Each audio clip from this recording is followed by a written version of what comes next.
Good luck with that. Now, after being sent around the world 3 times by Ricky Gervais as Stephen Merchant in An Idiot Abroad, in his brand new series, The Moaning of Life, Karl Pilkington is going it alone. Before we talk to him about the ups and downs of his latest adventures, here's a quick look at the man himself in action.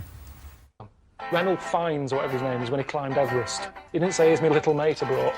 The numbers in my mobile phone wouldn't fill this row of tables here. It's a town made for mermaids. OK. Put him outside to where he stinks. Where are we going? Just keep going straight. Well, I've got no option. Was it? It was just okay. Is that good? If she was bald, I'd want to know. I was happy with the jacket. If it's broke, they call me. When we get an invite through the door that size, it's the equivalent to getting jury duty. Have a cup of tea, yeah. Karl joins us now. It's lovely to see you, as always. This new series is a bit of a journey of self-discovery, in a way, because each episode covers a big topic, doesn't it? Yeah, it's the big things that happen in your life. It's the marriage idea, having kids, happiness, death. So they're all things that most people deal with at some point in their life. So you go around the world to find the answer to these from different I mean, I'll tell you now, there isn't any answers. Right. I'm more clueless now than I was at the beginning, because the world's pretty mad, isn't it? The way people do things and why they do things, and you ask people why they do them, and they go, I don't know. I don't know, they just do. There's a lot of traditions, isn't there, that just keep things going. You think that's the reason for it. So yeah, the first one's on Sunday night at 9, and it's about marriage. And it is about marriage, yes. So you go to one of the clips we're going to show us in a minute. You go to India. India. And you sort of explore the idea of arranged marriages. Yeah. And they have sort of agencies for arranged marriages. It's all pretty smooth. I mean, I know some people sort of go, oh, arranged marriages, that's a bad thing. But if you're like me, I've never been one for chatting women up. I can't do it. Right. Forget it. It's not going to happen. OK. So for people like me, if you can go into an office and you've got a bloke going, right, here's a catalogue, what sort of thing are you after? That's not very romantic, is it? But it works a lot. Honestly, the woman who I met, I reckon, and honestly, she was well into me. She would have had me like that. Honestly, she was well into me. And I think I would have been quite happy with her. Really? Honest to God, if I've got a girlfriend, I've had her for ages. But if it didn't work out, I'd probably be back on a plane to meet this woman, because honestly... And were you just a match? You were a match? It was just, I went in and there's a bloke there and he's saying, what do you want? And I'm going, oh, I don't want anyone who's too clever or anything, because I'd end up annoying them. And I just write down what I'm like, you know, you write down your bold, skills, your interests, what you like. And in the end, I mean, the weird thing is everyone's there. When you turn up, the mum and dad was there, and they're quizzing you. I don't do interviews. I'm nervous at this. I find this weird. I've never got a job through doing an interview. So it was exactly like that. But you had to be honest. Well, you nearly got a future wife. I know. Honest to God. You haven't seen it yet? We've got a clip. Should we have a look? All right, yeah, let's have a look. Yeah. Tell me something about your parents. Are the doctors? No, there's no doctors. I mean, they've retired now. My dad has done loads of jobs, from tiling, gardening. Yeah. He's done courier work, taxi driver. He had like a butty shop with my mum. What level education you have finished? I didn't do that well. The school wasn't very good. So did they know that you had no intention of marrying their daughter? I don't know. I asked that because obviously there's a director there and a cameraman and everything, and I thought they were just doing this for fun, but by the end the dad was, I mean, it's the problem with talking about it, because it ruins it, doesn't it, for people watching.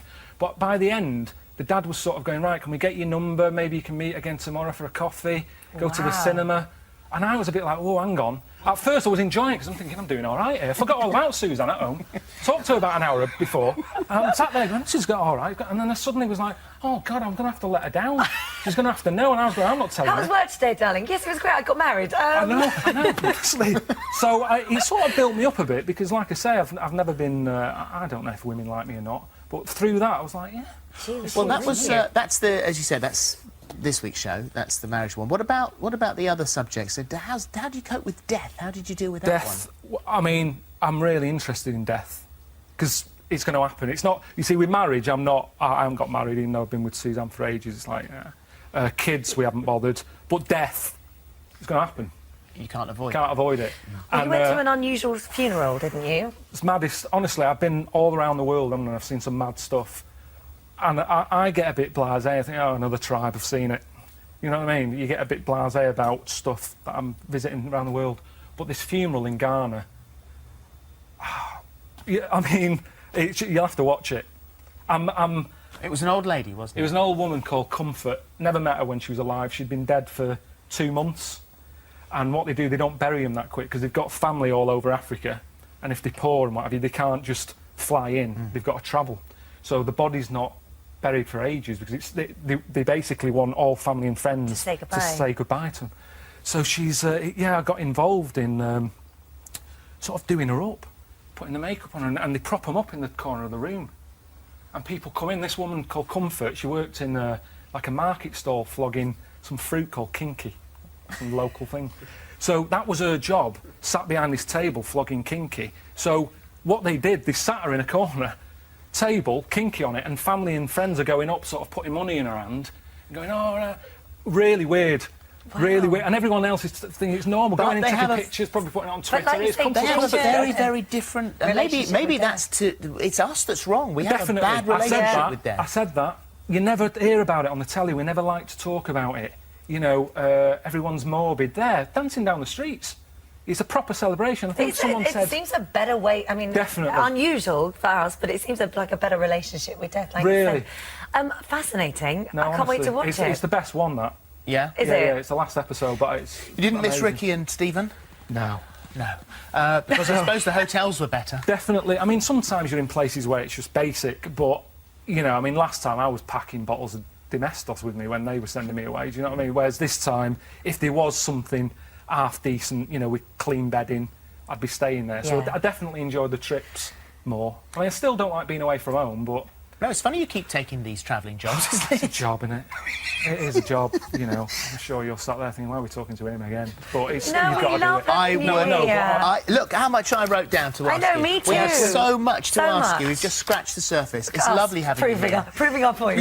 The Moment of Life is Sunday. It's at 9 on Sky 1 and Sky 1 HD. And there's a book out as well for it again. Oh, There okay. we are. Then. So it's There you go. Marvellous. It's lovely Thank to see you. Thanks for having me very on. much. It's a pleasure. You're welcome. Sue Hill's appealing for your help. Right, look at it like this. Jesus. Look, I see it all the time now. Go on. You go, where are you going, to someone? And they go, I'm going to Dorset. Right. All right, what road are you taking? Don't know, just pop on the sat-nav. Now, that's a start, isn't it? Okay. Let's act that out with me, okay? I'm going away for the weekend, Carl. Are you?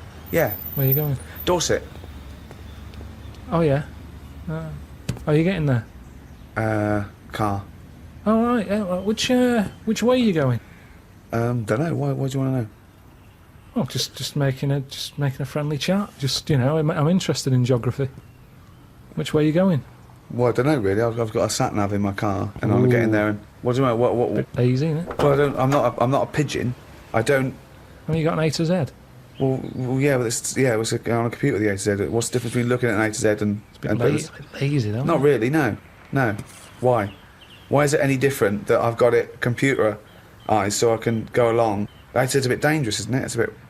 Don't go to A to Z when you're driving along. Clive, who are you talking to? Because we need to hit the road. We need to get going. What is this? This fucking idiot who wants to know what road I'm taking, which is a fucking boring thing to ask. Anyway. Sorry, who is this twat? Because we really got to he's get a going. fucking dickhead. I think he's an A to Z salesman by the driver. I mean, We'll just tell him we're using the sat nav because it's the quickest, most efficient way to do it. It's the quickest, most efficient way of doing it. No, okay? but look what's Who happened. the fuck are you? Would Columbus found America if he had a sat nav? Yes! No, he He'd have wouldn't. put in America and he would have taken He him wouldn't. to He wouldn't. America. He only found it because he got lost. Now, if everybody just goes... Hold on. How would an undiscovered country be on a sat nav? No, Go on. but I just What's mean... the difference between the sat nav and the map in that regard? Because I've found some lovely little cafes on roads I've never been on. And I've instantly gone from finding a continent to a little cafe. I love that. Little greasy spoon. I am off to discover the unknown world. Where are you going? Well, I don't know yet. It's the unknown world. What are you taking? Just a boat like all lazy swim, you cunt. I love the fact that he's so Luddite now, he's annoyed at the sat-nav. I mean, you'd have probably given Columbus a hard time. Oh, got a compass. Don't you know where north is, you twat? I just think there's something in being lost. I never feel lost. I just think, oh, I've had a diversion. Because you find new things. I'm forever going Meanwhile, down. Suzanne's asking the French peasant where the... Just think, Columbus. All right, what's the most interesting thing you found when lost? Like I say, I found a shop that was like a fancy dress shop. Amazing. Do you need fancy dress stuff? Dressed You up never as go Columbus, out. went and bought a sat-nav, went to Dorset for the weekend. You never go out. Why do you need a fancy dress shop? That sounds like the one thing you would hate is fancy dress. But I like looking at they have like a space helmet in there. Right, so you found a fancy dress shop. Where are you supposed to be going that you had time to get sidetracked and go in a... I think I was going to a meeting. Amazing, that's the last time! So you want to get lost? Yeah, you don't want to get lost, do because you? I always give myself loads of time because I get lost a lot. I always give myself... Get a sat-nav! I'm just saying, that's how you find little treats along the way, and next time you pass it, or next time someone says, do you know where the fancy dress shop is? You go, yeah, I do. You go, I have no idea because I was lost. I didn't know where it was. No, normally I learn. I'm not going to tell you, lazy cunt. Have you got an AZ? Oh, that's harsh. Yeah, find it yourself, you lazy twat. Do you know the other week when I came up with like a different idea of how we can sort of make the world run and that? Can we just have a quick recap of that? Because I seem to remember it was a load of old arse. It was ridiculous. It was he was saying that the world is overpopulated, so the system would be where people were living too long and stuff. So what happens is people live till 78. I don't know how you can enforce that, right? Yeah. But when they die, they've got a little baby in their stomach, Right. like a pip in an apple, that then carries on when they die. Right. It wasn't a theory. It wasn't an idea. It was the ramblings of a mental You're case. saying it's stupid, but someone's emailed in and said, "Oh yeah, that's pretty good." Just saying. If that's a no, right? I've been thinking. It is a no. What about if we do it the other way, right? Ah. Go on. Somehow, I don't know how. A kid has an old lady? That's what it's going to be, isn't it? A child that gives birth to an old man. No. What I'm saying is, right? Go on. Work the other way round. Come on then. So if somehow we can inject something in like a body that's just died, right? Listen to this.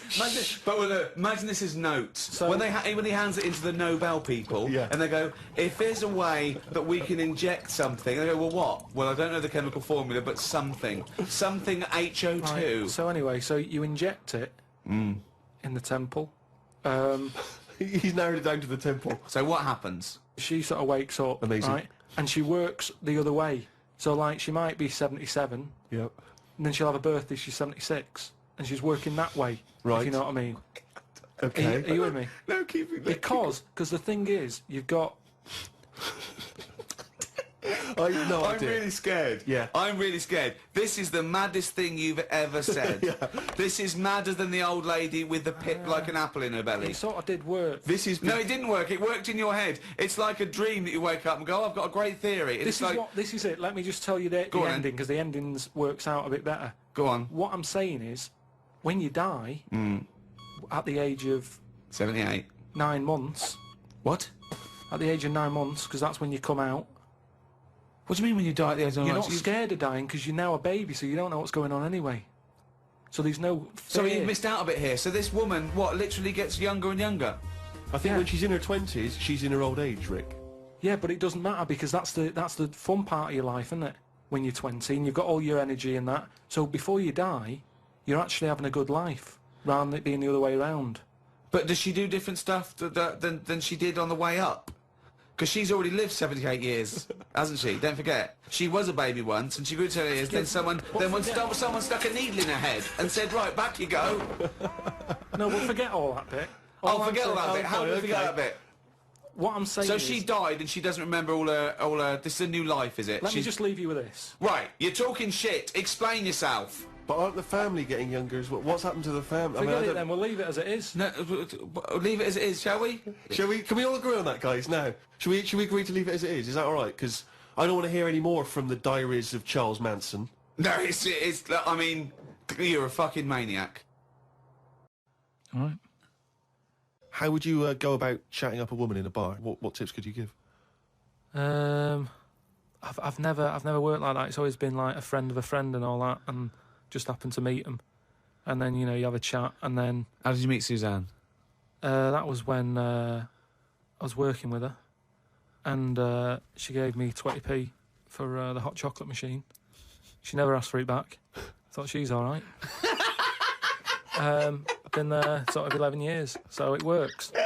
Has she ever given you that? You've never given that 20p never back? asked for it back.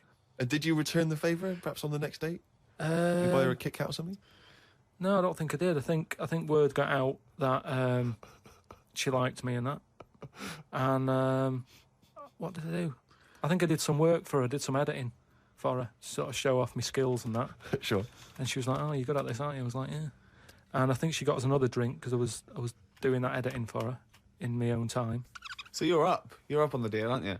Because I know now, I know for a fact that you've not spent any money on her in 11 years, so you're 40p up. At least. Lawrence from New York says, I was wondering how Mr. K. Pilkington would interpret this famous saying of philosopher Ludwig Wittgenstein. The quote is, if a lion could talk, we could not understand him. Even if he's English? Yeah, if a lion could speak English, so there's no language barrier, he's speaking English words and using all the correct grammar and everything, but you wouldn't be able to understand what he was saying. Why? Because it is from a different world. His frames of reference would be so bizarre that you wouldn't be able to get a grasp on what he was talking about, because you'd have so little in common, even if he used real words. No, but he's talking English. Yeah, no, but his reference points would be just so far removed. You know, they're removed slightly when, if you saw two people talking about Kierkegaard, you'd I wouldn't understand it. Exactly. So remove that a billion times to a different species with different input. No, but it depends. If I'm talking to a lion in London Zoo, yeah, he'll be saying, "Oh, I'm fed up with being stuck in here." I'll go, "Yeah." It's like that. It depends what his background is. I mean, there's some people who might have lived down the road from me, but have a totally different life. Absolutely. So it doesn't matter that it's a lion, does it? Well, yeah, because they're just trying to remove it even more. So now it's not just a bloke who lived a few doors away. Now it's not even a bloke. Now it's not even... Yeah, but I'd pick something smaller, or something, you know, a worm without a mouth. I'd go, definitely not. What? Definitely not what? I wouldn't be having a chat with it. I just think that a worm that's on the ground, what's it got to offer me? It's blind and it hasn't got a mouth. It's not going to be a good day out with it, is what I'm saying. It's not going to have that much to say to me, even if it's English. Right? Even if it's English? And how can you tell if a worm is English? Does it wear a very tiny bowler hat? Oh, Christ. But do you understand... What about a jellyfish? No, you see, I think that's where you can say you wouldn't be able to have a good chat with them, because to me, the sea might as well be another world. Yeah. Right? Yeah. In a way, I think the fish sort of have more rights than us. What do you mean? Just because when whoever made the world, right, say, you know, we're just bigging up God, but if I was to have a go at him, I'd say, you added too much water. Criticism 1 to God, right? So... How would you have changed that? Just more land. Fair enough. Now, why have fish got more rights than us? Because there's loads of them, and when you look at the amount of sea on the world, right, there's loads of that. You only have to like you know, I was in Malaga the other week, right, and you know, you look in the sea, there's loads of different fish, and that's just in like 8-foot water. If you go miles out, there's like all sorts of weird fish, isn't there, with like lights on them and everything. So, and there's just millions of different types. Yeah. Now, but why does that mean they've got more rights than us? Just because I think, you know, rights come in numbers, don't they? If you know what I mean. Like, if there's one of you shouting, people go, "Oh, he's an idiot, shut up," whatever. If there's loads of you shouting, they go, "Oh, best listen to him, see what they've got to say." Right. And that's what I mean about fish. Yeah. There's loads of fish. Right. So... But they're not really making their voices heard, though, are they, Carl? Yeah. I know, because they're underwater. But what I mean is, I don't know what I mean.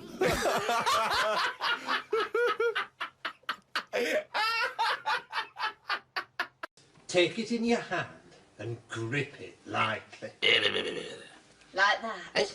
Oh, that's good. Now, first, take a deep breath and blow. Don't suck. And then put your finger...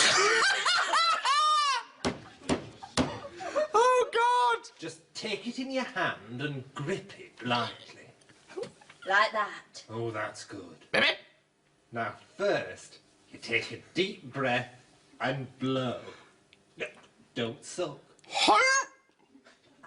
And put your finger over the hole. Take a deep breath and blow. No, don't suck. And put your finger over the hole. Fuck me! I'm so sorry. Okay, same place. Take a deep breath and blow. Don't suck. And then put your finger over the hole. To see him come at me with all that I'm a hard bastard stuff, I'd say, put the baseball bat down. Send the minders home. It's just you and me, skin on skin, stripped to the waist. He starts with me. I will destroy him. Brilliant. And again, this time I won't laugh. Exactly the same. I won't laugh. I promise. Okay? He starts with me. I lied. I've talked to actual SAS people. I mean, they've told me what it stands for. What does it stand for? Super Army Soldiers. Okay, on action. And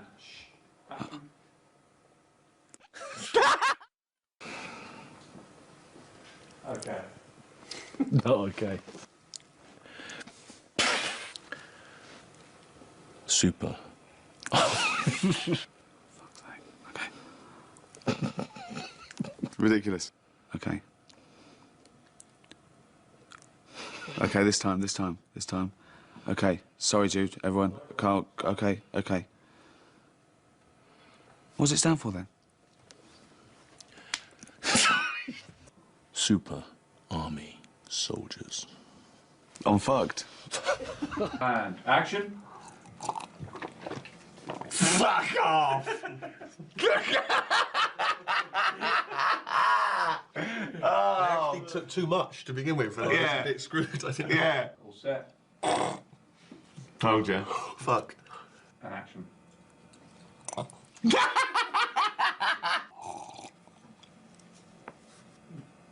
Do you know what I laughed at? Oh, get him another cup. Well, it's because I don't want to have to keep drinking it. No, get him another cup. I can't do that. What are you talking about? I can't. Get another cup. I'm not having that.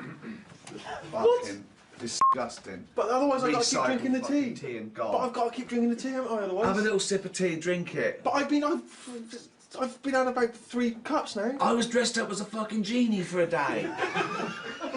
You'd be ever like a rat out of a drain pipe. So, that's all.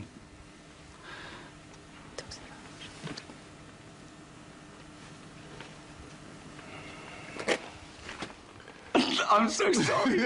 I'm so sorry. It was so long. I'm so sorry. I was too much fun. And action. I had butted a Norse once. Sorry. Jesus Christ. It was a silly hook and then it got back for a bit. Is it the fact that I've got one leg shorter than the other? I hadn't noticed. You hadn't noticed? Sorry. Is it the leg? Is it the fact that I've got one leg shorter than the other? I hadn't noticed. You hadn't noticed? What are you doing, Rick? I'm just trying to not laugh. There's that thing they teach you at school. No. No, ciao, no. That is actually a Cantonese word, which means free spirit. Chandor. Don't do the face. What face? You went that. That's because me genuinely trying to... God, he wasn't even pulling a face. Oh, hello, mate. All right, check this out. You'll love this. Come and have a look. You type in 58,008 into a calculator. Turn upside down. It is funny. Turn upside down. Boobs. It's worth making it up. All right, mate. Come and check this out. I typed in 58,008. All right, mate. Check this out. I just typed in Fuck me. Sorry, this is absolutely outrageous, guys. We're two absolute professionals. Okay.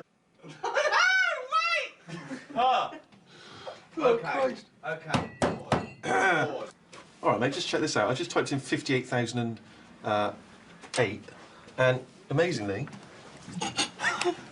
All right, mate, just check this out. All right, mate, just check this out. I just typed in... Just check this out! Turn upside down. Just typed in 58,008. All right, mate, just check this out.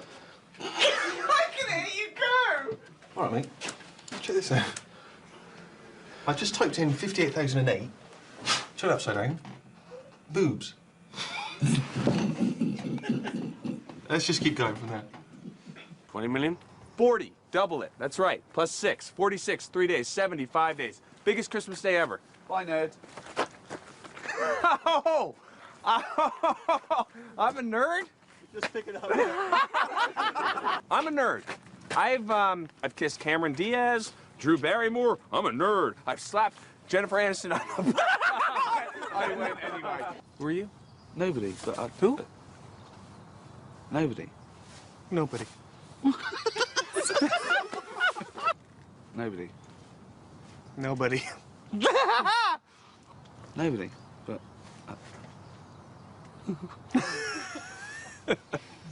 Who are you? Okay. Who are you? Okay. Who are you? Okay. You're aware that I'm gay?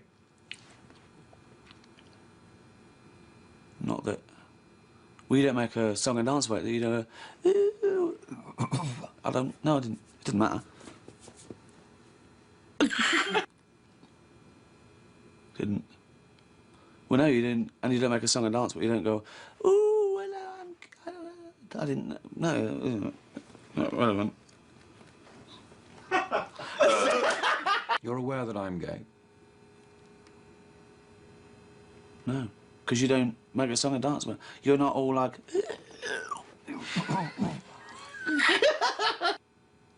No, you didn't. Because you don't make a song and dance about it. You're not all... Fucking hell! No.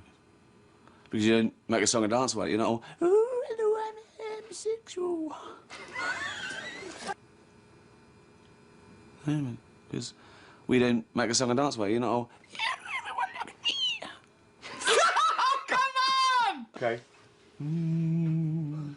Okay, no, okay. Okay, wait a minute. Okay. Oh. You're aware that I'm gay? Oh, come on! You're aware that I'm gay? Because you don't make a song and dance about it. You're not all... Hello, everyone. Wow, look at me. Sorry, I don't know what I'm doing. This time. Okay.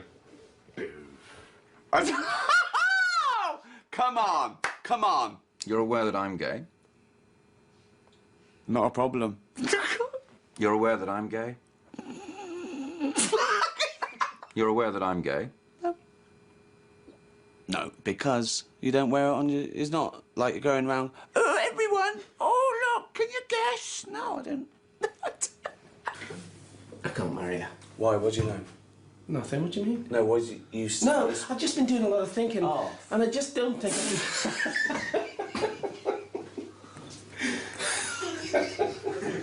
Just hold for a second. Oh, I've been in that lamp so long, I'm bent out of all recognition. Who are you? Well, I'll be whoever you want me to be, but you can call me Jeannie.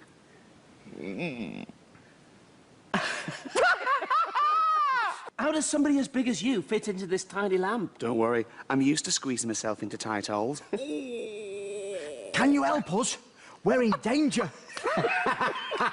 We heard him say he wants to get Aladdin. Don't we all? That's mental! That's mental! We asked 100 people, will Les Dennis ever hang on to a bird? Our survey said... We asked 100 people, will Les Dennis ever hang on to a bird? Our survey said... We asked 100 people, do you want to go out tonight and see Les Dennis in Panto? Our survey said...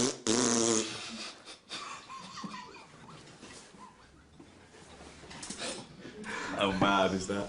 Oh, look at this website about...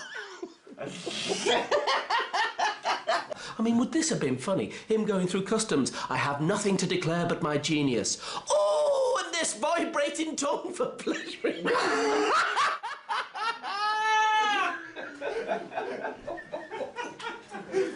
Oh, and this vibrating tongue for pleasuring fannies. Oh, is that funny? Well, again, when you do it, it's got a certain sum, but it's Sunday, so let's just keep the fannies down to a minimum.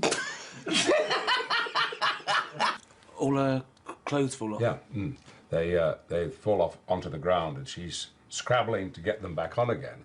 But before she can get her knickers on, they fall off completely. She's scrabbling around to get them back on, but before she can get her knickers on. What's yours about? Do you mind me asking? Well, it's how best to explain it. You've seen me in X-Men. I'm so sorry, Patrick. I can just think of it coming. I'm so sorry. She's scrabbling around to get them back on, but before she can get her knickers on, I'm walking along the street and I see this beautiful girl, and I think I'd like to see her naked.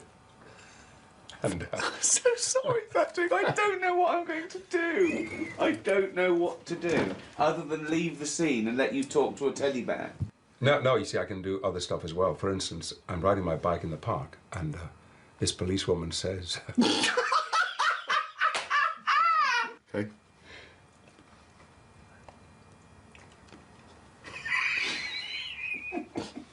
She goes, ah! And she's covering herself up, and she's trying to cover herself up. But I've seen everything anyway, and I get back on my bike, and I ride off on the grass. Okay, so it's you going around sort of seeing tits and stuff. Ask me again. Okay. And I score the winning goal, and they carry me into the dressing room, and there's Rooney and Beckham, and then Posh Spice walks in, and... Her clothes fall off? Instantly. I thought I got away with it! I tried to look over there! Well, what about this? I'm a sort of James Bond figure, and I have to go to Iraq to rescue some hostages. And I get there, and they're all women, and they're naked because their clothes have all rotted away. Sure. Well, what about this? I'm a sort of James Bond figure, and I have to go to Iraq to rescue these hostages. And I get there, and they're all women, and they're naked because their clothes have rotted off. And I rescue them anyway, and I get them into the helicopter. I rescue them anyway. I get them into the helicopter, and even though I'm flying the helicopter, I can sneak a look in the mirror, and I can see them, you see. And one of them is bending over. You see, Ridiculous. Morning, campers.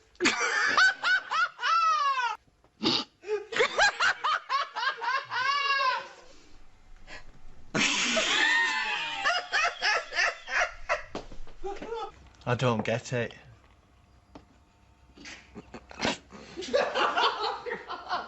I'm not even watching. I don't get it. No. I don't get it. You don't get it. I've been without a man so long.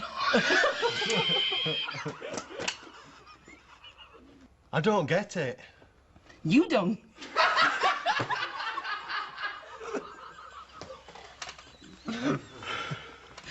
You don't get it. I've been without a man so long, I think I'd say yes if Ray asked. I'm not coming into that.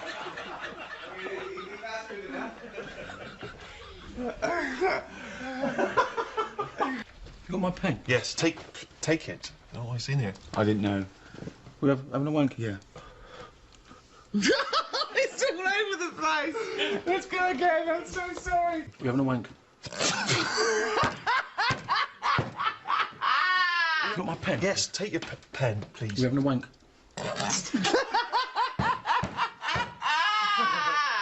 You got my pen? Yes, take it. All right. We're having a wank?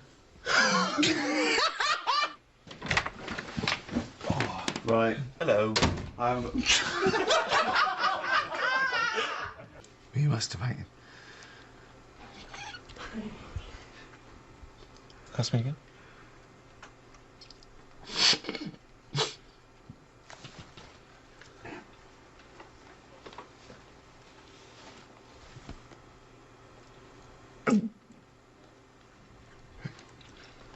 Oh. Were you masturbating? Were you masturbating before I came in then? Were you masturbating? God almighty.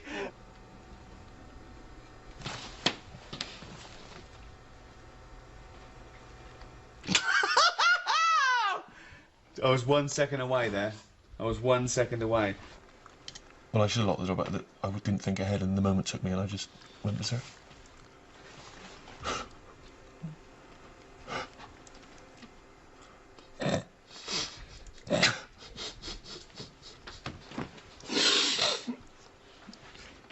This is what I'm talking about. We haven't talked about this. No, I didn't think I had to. No. But can you look me in the eye? Almost certainly not.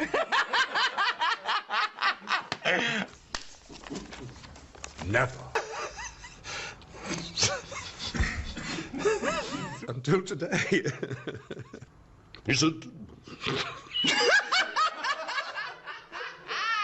Wizard.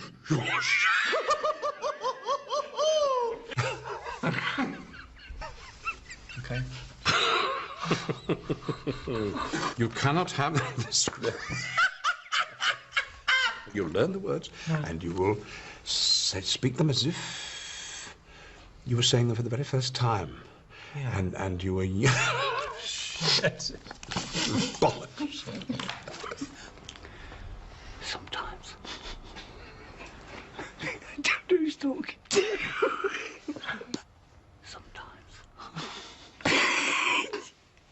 Women have fannies.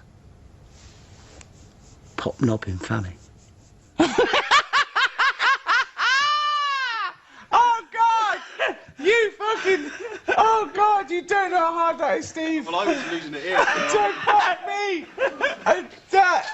I defy anyone. Just sit there. Pop knob. In fanny.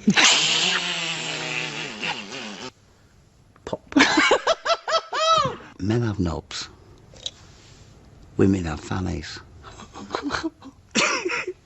A man has a knob. Pop knob in fanny. Bastard! Okay. Pop knob in fanny. Not up your arse. I look straight at the camera. What could be more normal than shoving your cock up a man's arse? Okay. Okay. Let's keep jiggling. Okay. Jiggers plays cock. 6581, AMD cameras. No. Come in. Hello. Hi. What seems to be the problem?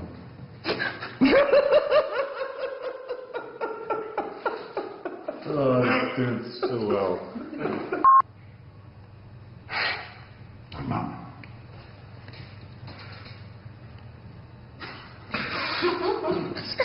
Close his eyes like it's the most important piece of evidence acted. Oh, okay. No. Come in. Hello. Hi. What seems to be the problem? As I said before, I've got full-blown AIDS. We're never going to get that. Let's do this. Oh. Under strengths, you've put accounts. Yeah. That's your job, though, isn't it? That's sort of what you do. Mm-hmm. Let's go again. Under weaknesses, you've put eczema. Yeah, on my feet. Under weaknesses, you've put eczema.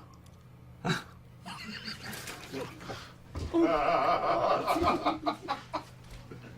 on the edge all the time. Do you remember the question? No. Okay. We're going to leave that there.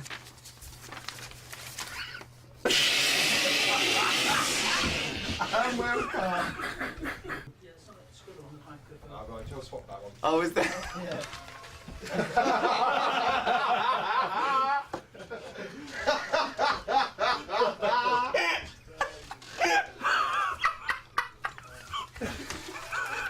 Oh, is that?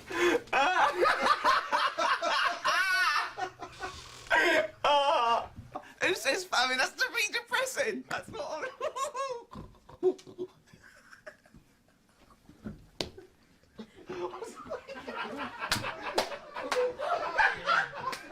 Probably wondering why I'm so generous with my encouragement. Yeah. Just that trust people and they will be true to you. Treat them greatly and they will show themselves to be great.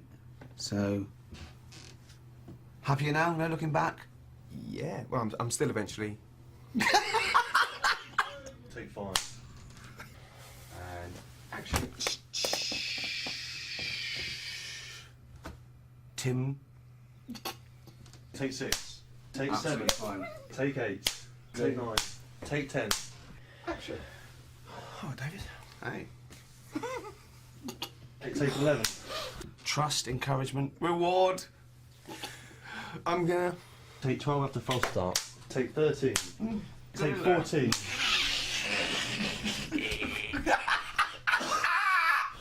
Okay, let's do this. Take 15. Take 16. There's no way that can't be funny to me, though. The Canterbury Tales of Chaucer and it can't not be funny. It's... Oh God! Probably wondering why I am so... Oh, I was closer. 48, take I 17. literally don't know what to do. You're probably wondering why I am so... encouraging. We're getting there. We're getting there. Take 18. Trust people and they will be true to you. Treat them... Much further. Getting a little bit further every time. Take 148, take 19. Take 20. Okay. Take 21. Take 22. No, 23. yeah. 24. 25. Take 25. Oh, fucking hell. Come on, Martin. Here we go. Fucking take 25. Oh, embarrassing. Right, here we go. Cut.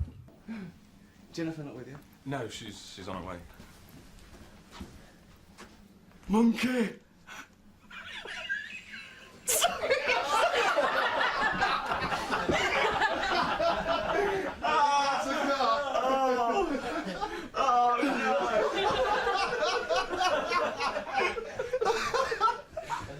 Patrick, if you can't roll with that kind of punch, you know. What? Oh, God. He looked at it so intently for a few seconds. He really had a go. I did have a go. So, now he knows what's going to happen. Should we get him into a better position, though, so we can see his face as well, Steve? But, you know, we're in our 30s. And I'm only just 30. What, are you 39? Both in our 30s, yeah? Both in our 30s. Yeah. As I said, you know, and I'm saying that, you know, keep your head down and who knows, in a few years' time... That is ridiculous. And who's to say that you keep your head down, in a few years' time, you won't be... God! You must know what you're doing. Yeah. You must know. Yeah. But that's never happened before. Just once. Okay, just once. That's enough. Okay. Okay. Can I ask? Right. And I never will ask you this again. Right. What are you going to do this time? Okay. That. Just that. That. Yeah. And who's to say, in a few years' time, if you keep your head down, you won't be in the hot... Keep your head down, yeah? In a few years, you could be in the hot seat. Keep your head down, and in a few years' time, you're in the hot seat, like me. And who knows? Keep your head down, you could be in the hot seat like me.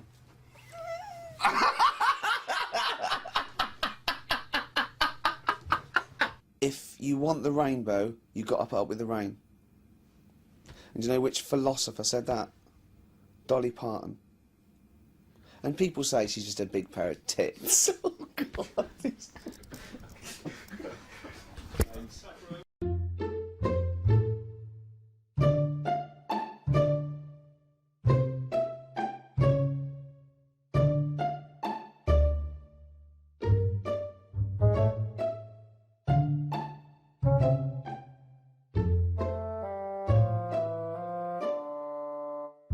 You meet this guy in LA who's done a lot of stuff to his body. Mm. That's a result of a lot of plastic surgery and liposuction and... 120 procedures. Yeah. About 100 and... What did he say? It's about $150,000 worth of work. I'm quite impressed with the fact that you don't care. You're happy to stand there posing with your top off. And let's face it, you haven't got the best body known to man. It's not a bad one. No, it's fine. It works. Yeah. But I understand that any women watching this wouldn't go, oh, look at him. But that's the reality, isn't it? That's what most people look like. Yeah, absolutely, yeah. So I don't know what's happened where they think that's normal on the left.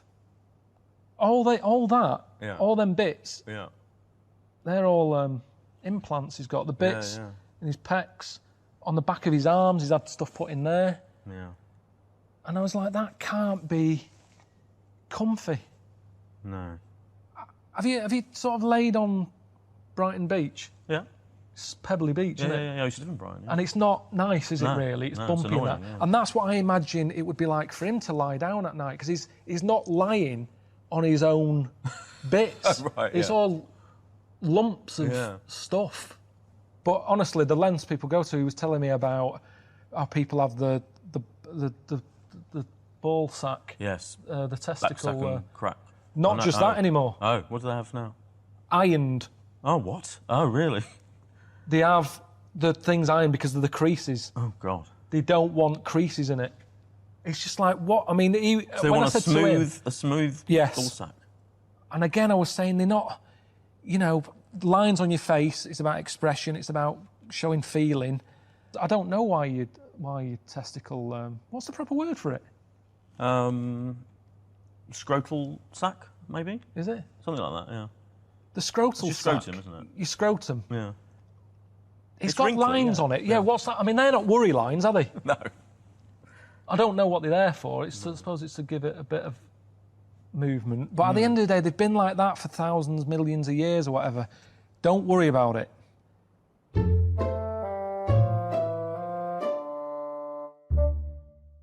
Do you go to the toilet in front of each other? What I mean is, I don't say I'm going, do you want to come and watch? Right. But what I mean is, I don't bother locking the door and sort of wondering about noises and stuff. Okay. Right, old woman, about 70 years old. She's normally fit and healthy and stuff, nothing wrong with her, she's having a good life. And one day, she goes for a check to the doctors, just to check herself out, because she's getting on a bit. Says, take your clothes off and that. So she does, and checks her out, says, yeah, you're looking good, you're looking good. Turn round, he said, oh, God. He said, you've got a tumour on your buttock. Right? So she goes, oh, what, can you do anything to sort it out? So they go, yeah, we could book you in for an operation, it's best if we remove this. Books are in for an operation, operation day comes, strip her down and that, they're all stood round, the doctors, start to operate. It only turns out it's a pork chop that she sat on 5 years earlier and it had stuck to her buttock. Right, Karl. I can forward you. I'm not. Honest, right, no, listen.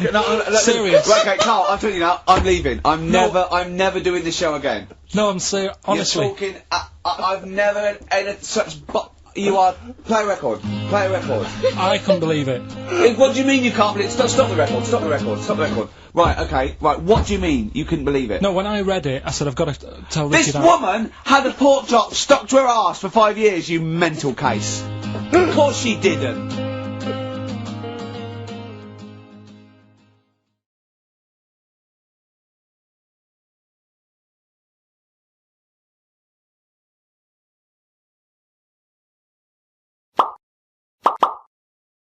We got to look into this. If anyone knows why Dumpty was an egg, if Hubbard eventually found a dog a bone, and what was the little one doing? What did the little one think he was doing? For God's sake! When I saw my dad last year, he was telling me about a fella who's got some clothes you can see through.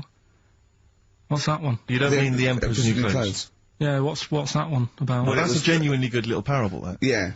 Because it's now used for people who are scared to sort of slag something off because it's sort of like really cool and they don't want to be the one that that shouts it, and then one person goes, hold on. Very, I've very seen briefly, through this. Carl. Very, very briefly. The king wants some new clothes, right? He's the king. He goes, who's going to make me some new clothes? Various people come to me and says, I don't know that, I don't know that, it's not interesting enough. One guy, who's just a bit of a con artist, he comes along, he goes, I've made you this magic suit, look, and it's nothing. He goes, put it on. The king puts on nothing, because there is nothing, but thinks there's something, because, you know, he wants to buy into it and everything. And he goes, it's the finest stitching. He goes, look at it, can you see it? No, they have to say, only a genius can see how good this suit is. And the king goes, yeah, it's brilliant, yeah, it's great. And he goes out, and just, is it a woman or a little kid? Well, everyone's applauding it, they're going, you look great, even though his tackle's hanging out, he's, you know, he's nothing. Even though he's got a king-size, sort of like, bit of meat and two veg, wobbling, dragging down the street. Exactly. And then one little boy goes, he's not wearing anything. The king is in the Altogether. Know that one? So, well, did anyone else buy one? Or was... Okay, play record. Play a record, Carl. Play a record. Carl, just play a song. Jesus. That bunch. Right. And, I'm assuming there's some questions there, Carl. Yeah. Right, here we go. If you're a new listener, the way it works, I'll give you a cryptic clue and some initials, and it sort of makes up a band. Yeah. Makes more sense when you hear it, I reckon. Not really. Although people do get it. I just worry about the state of our listeners. Go on. Right, so there's 3 of them. You email in ricky.gervais@xfm.co.uk. It's email only. I repeat, it is email only. We are too lazy to answer the phone. Yeah. Okay, here we go then. Number 1. There's normally 2 easy ones and a difficult one. Sure. So here we go. Number 1. Don't argue with him. He ain't going to change his mind. Don't argue with him. He ain't going to change his mind. Yeah, that's AA. AA. That's, yeah. So that's the first one. He's not going to change his mind. What do you mean, You've got them written out, haven't you? Yeah, I'm just thinking about what the answer is, so they didn't write the answer down. Oh, don't worry, they get it. Yeah, don't worry. What do you, well, you can't remember it? You came up with it. There's only 3. I know, it's weird, isn't it? No, it's not weird. It's incompetent. Right, the second one, anyway. I hope you get this. I hope you get this. Email in and tell us the answer. This is a shambles, isn't it? Hang on a minute. Keep going. Go on. He always gets what he wants and doesn't worry about anyone else. P. And you don't know You don't know that is? I'm sure it'll come to me once I see it on email. What do you mean? Once they get it, you'll agree with them? I'll know if it's the one I had down as the answer. This is brilliant. Come Imagine on, Jeremy Paxman doing that, going... Yeah, University Times. Is that right? Go on. Right, so that's that one. Give us that one again. He always gets what he wants and doesn't worry about anyone else. P. But you're confused. I don't understand how you can be confused. Yeah. Alright, what's the final one? The third one, I'll have to put that woman in the oven. And that's AB. Alright, quickly give us them again. Right, so the first one, don't argue with him, he ain't going to change his mind. That's AA. He always gets what he wants and doesn't worry about anyone else. That's P. And I'll have to put that woman in the oven. AB. Alright. Okay. Ricky.gervais@xfm.co.uk. I'm going to play a classic track now by Neil Young, Alabama. It's beautiful. Beautiful.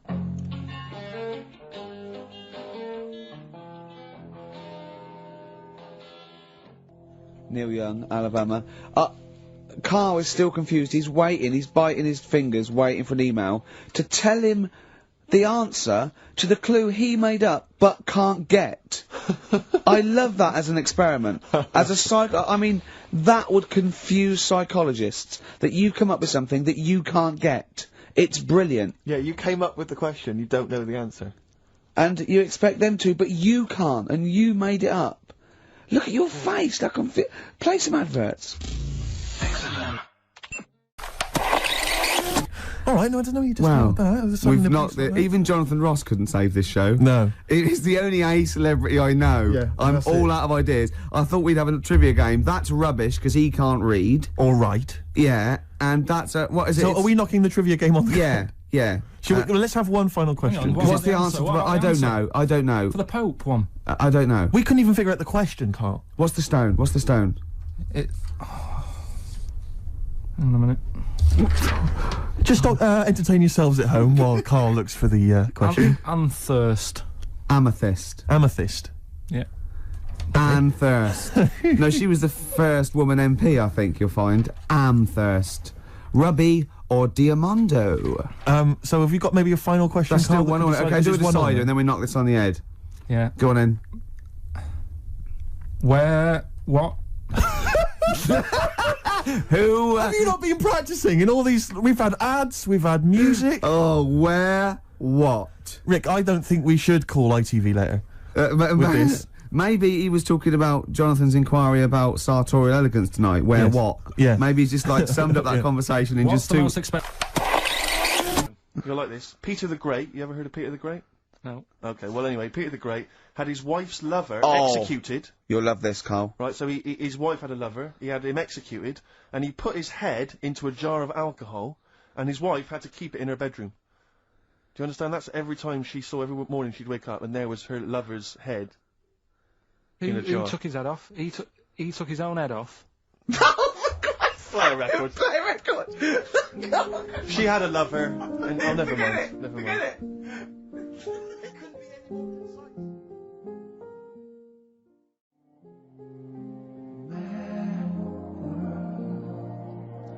Mad World on XFM. We just had a text, Rick, from Andrew Barnes. He says he watched the same documentary, it would appear, as Carl did in the week. And he says here, just to clarify, the leech nose man got it up there when drinking from a muddy stream. And he goes on, one can only imagine the frightenedness he experienced. Oh, Carl. Explain to him once more what happened with Peter the Great. Alright, so we've got Peter the Great. Yeah. Okay. And his wife had a lover. That's on the another side. man. Another man. Not Peter the Great. She was having an affair with someone else. Right. And Peter the Great, he found out about that. Okay? Yeah. So he sliced off this bloke's head, he killed him, he executed him. Right. You with me so far? The fella who Oh, she Jesus. she was seeing for a bit. Yeah, there's only two fellas involved. There's two there, people though. involved. One's Peter the Great, the other one's Right, not. right. The guy that's not Peter the Great... Derek the Terrible. Derek the Rubbish. Yeah. Right? He's having an affair with Peter the Great's missus. So Peter the Great slices off his head, puts it inside a jar of alcohol to preserve it, and puts it in his wife's bedroom. So every morning she wakes up, she sees her dead lover's head. You'd have thought he wouldn't have wanted to remember, wouldn't you? Oh. Best bury the head so she don't remember. Well, it was a reminder so as not to put it about. And did it work? Oh, I don't know.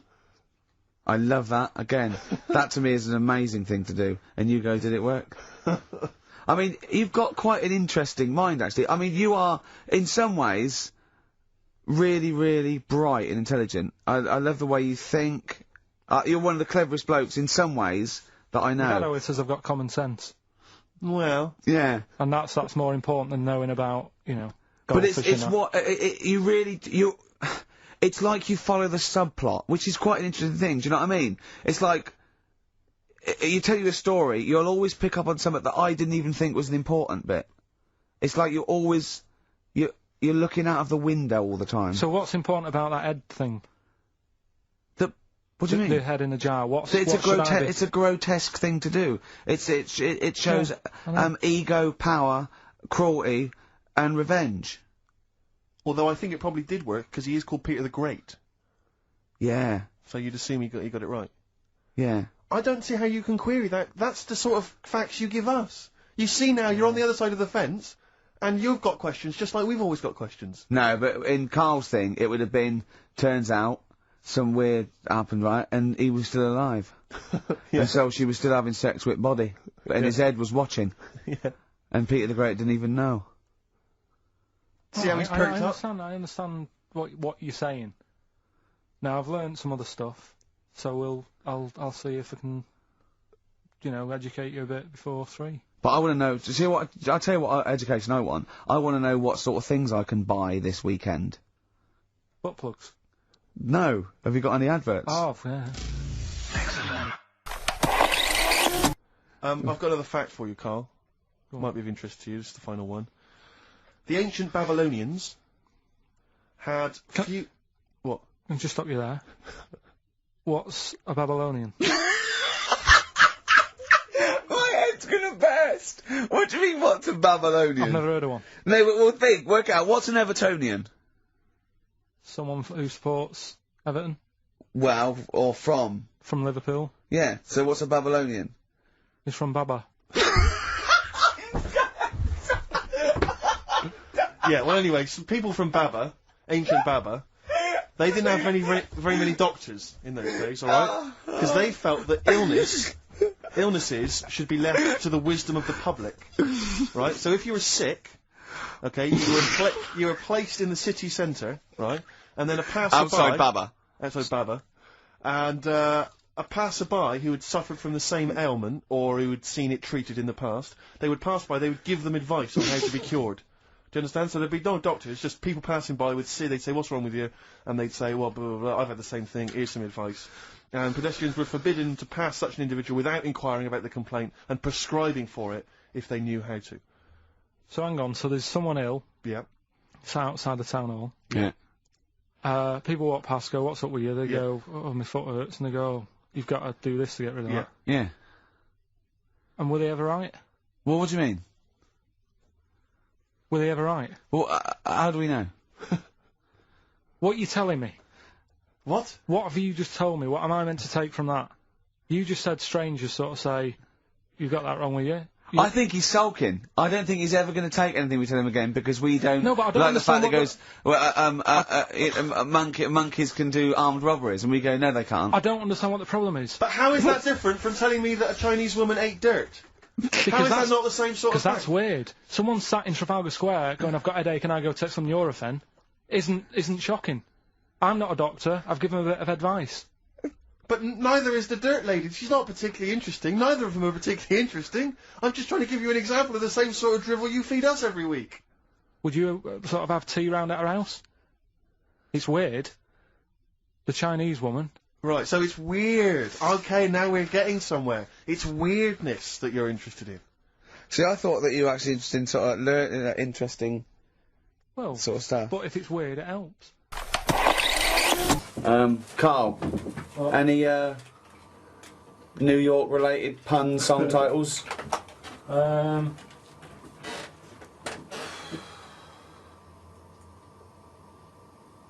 York. Not New York, New York, or anything with New York. That's too it. Just something a little bit more lateral.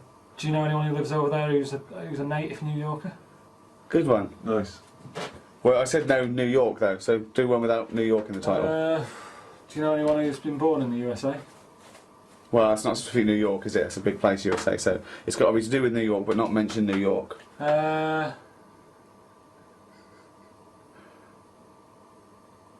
Well, so it's a... They're living in the city. Well, that's any city. That's any city. Said. Yeah, but it's any city. It's got to be. This is exhausting. Well, think. Positively 4th Street. We just said loads there. Yeah, well, you've had first dibs. Hang on a minute. The world. That noise is actually Karl's brain just turning over. Go on. What's the one about one big apple? That's what's one. The world is. Yeah. Right, I know what he's thinking of. The world is just a great big onion. Joe the taxi. Well, that could be anywhere. But a New York taxi. But no, but that's not the title of the song. If it was New York Taxi, it would be banned anyway, because it's got New York in the title. We had Big Yellow Taxi, that is New York, it doesn't mention New York, it's a Joni Mitchell song, it works.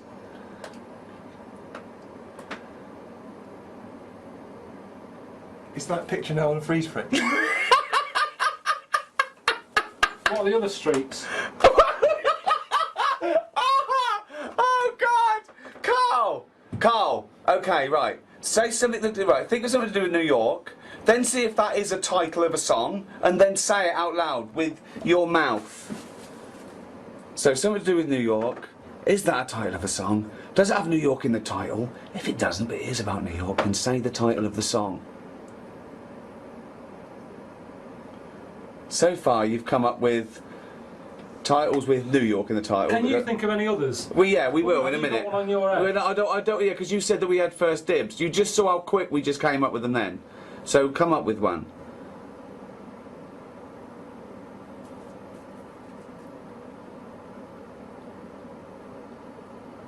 What's the name of the statue?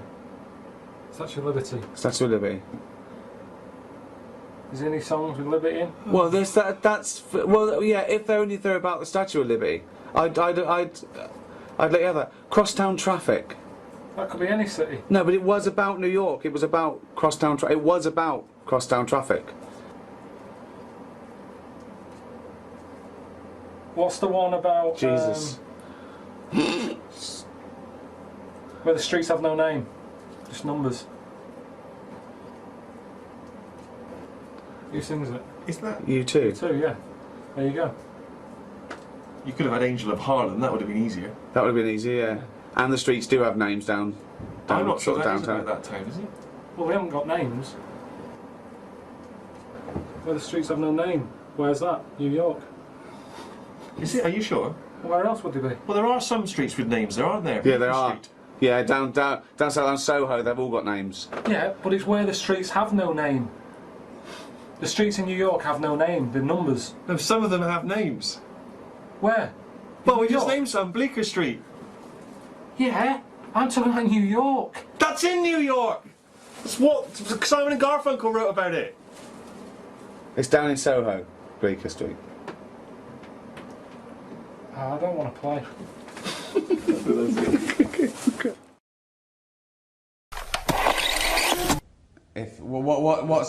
What's your pet's hate? Just when there's shit somewhere. What? Oh, there's this shit somewhere and you can't find it and it stinks. What? I hate that. Isn't that funny? I didn't get that. What do you mean? Just what have you thought? Faffing.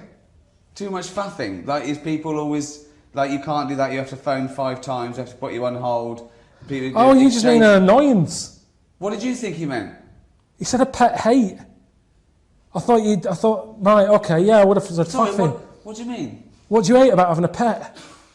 When there's shit behind us. Okay, good night, everyone. Okay. I wouldn't word it like that. I've known him for 10 years, and that surprised me. Hang on, faffing. That fucking surprised me. I'm really sorry about that. Right, faffing, faffing.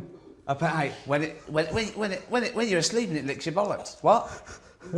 No, alright, I got the wrong end. Yeah, faffing, alright. Yeah? Yeah. Fuck me. That's great. Cheers. But XFM are bringing new listeners all the time. I've heard 4 or 5 a week. Really? Yeah. New listeners tune in to XFM 104.9. Radio 1, beware. Yeah, yeah. And we might take it for granted the people that know who we are, know who you are, know who Karl is. Sure. Now, if you're a regular, then you know exactly who we are. But for those of you who don't, I'm Ricky Gervais. Ricky Gervais, a BAFTA award-winning actor and, and writer. Steve Merchant, all those. A friend of yours. Yeah, yeah. And this is the important thing. Karl Pilkington. Absolutely. Our producer. I say producer, he was the bloke who was lumbered with a job. When I said, listen, I used to run the desk in the old days. When I used to press the buttons and run the desk and everything. And now I said, listen, I've been on the telly. I do not press my own buttons. And Karl said, well, I don't really work weekends. And they went, well, you do if you want to keep your job. Absolutely. And we were lumbered with him. And then we discovered that he's not just a little dork, a little manky sort of idiot. Sure, He's got nice shirt. He's got, you know what I mean? He's got something else. Absolutely. He's got brings another dimension, yeah. Yeah. And, he started having a little chat and we discovered that he had quite a lot to say. Well, I think you're absolutely right, and I think, I was wondering maybe we should maybe play another tune, but after that, I just think we should re-familiarise our radio audience with Karl, and any new listeners, just somehow gonna let them get to know the real Karl again. Well, if you are new, you'll find that we like some old songs, some new songs, some chit-chat. We get serious sometimes, there's some tears and some laughter. Yeah. We kicked off with Oasis' new one, Little by Little. We're gonna go back in time now to Iggy Pop and his Stooges with I'm Bored. Iggy Pop on board on XFM 104.9. I'm Ricky Gervais. Steve Merchant here as well. Yeah, little Karl Pilkington. Well, to reintroduce or introduce people for the first time to Karl, I think we should have a... Yeah, maybe sort of a kind of a quick Q&A, Karl, and we don't need sort of lengthy answers from you. We don't need lots of detail. You know, it can be just a couple of sentences. Just to get a flavour of who you are. Yeah, so firstly, name obviously Karl Pilkington. Age, Karl? I'll be 30 next month. Really? This month? No, next. Where are we? I don't think we need to ask any more questions. I think we've done it. That's it. I think we've Welcome done it to the world of Karl Pilkington. I think Oh, I thought it would take 3 or 4 I thought it was questions gonna be at least- to really yeah. explain That what was the Karl first was question. about.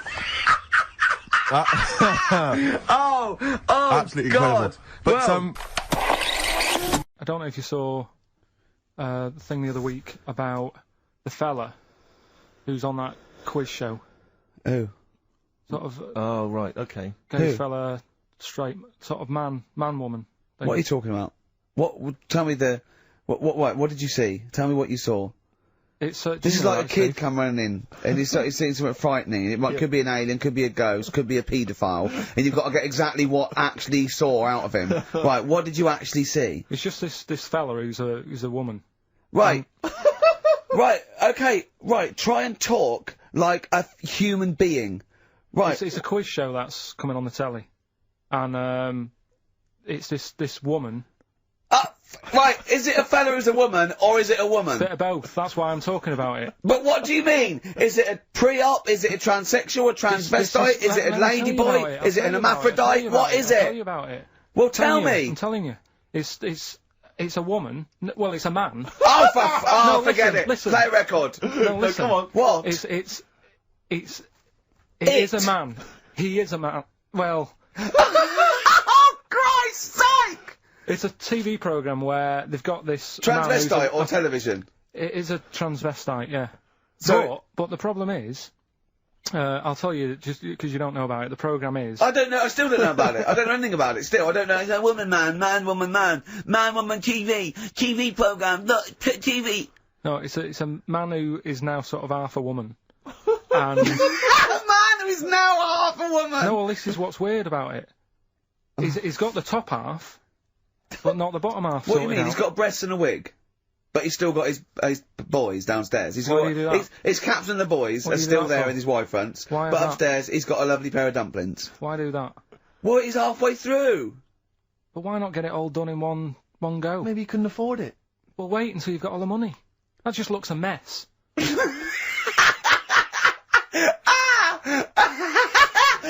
And who's he pleasing there? When he wakes up in the morning and everyone. pleases himself, he can't believe his luck. He doesn't know where to start. No, but what I don't understand, I mean, you know, I don't want to see him... Well, can I just see him finish that ignorant. sentence? What you don't understand is just about everything. Yeah.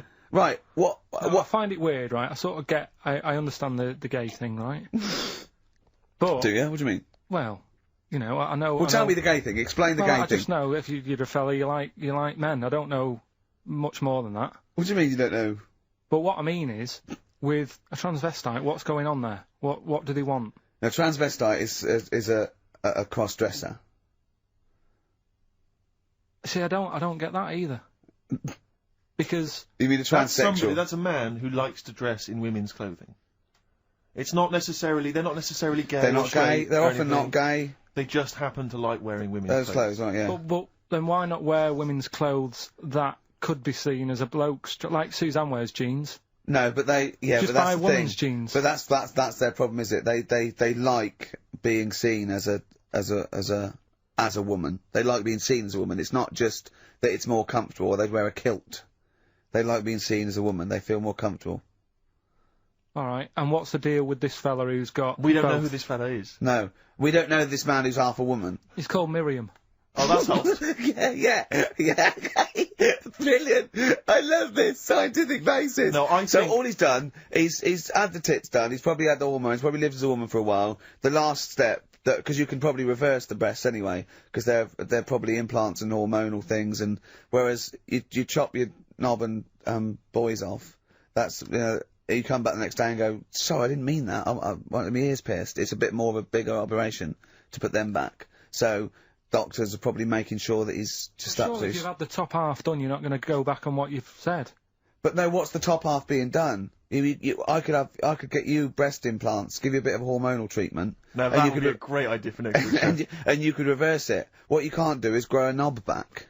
Well, you can. Last week we were talking about growing one on your arm. Yeah. We've done that. We can, so that is possible. But the thing is, the truth of it is, I think I do know about this story. I think it was a television programme called There's Something About Miriam. The conceit of which was that this pre-op transsexual... So I guessed that right, yeah. Was masquerading as a woman. Right. And various blokes, who didn't realise that this was a man, had to I've heard try about and this. seduce her.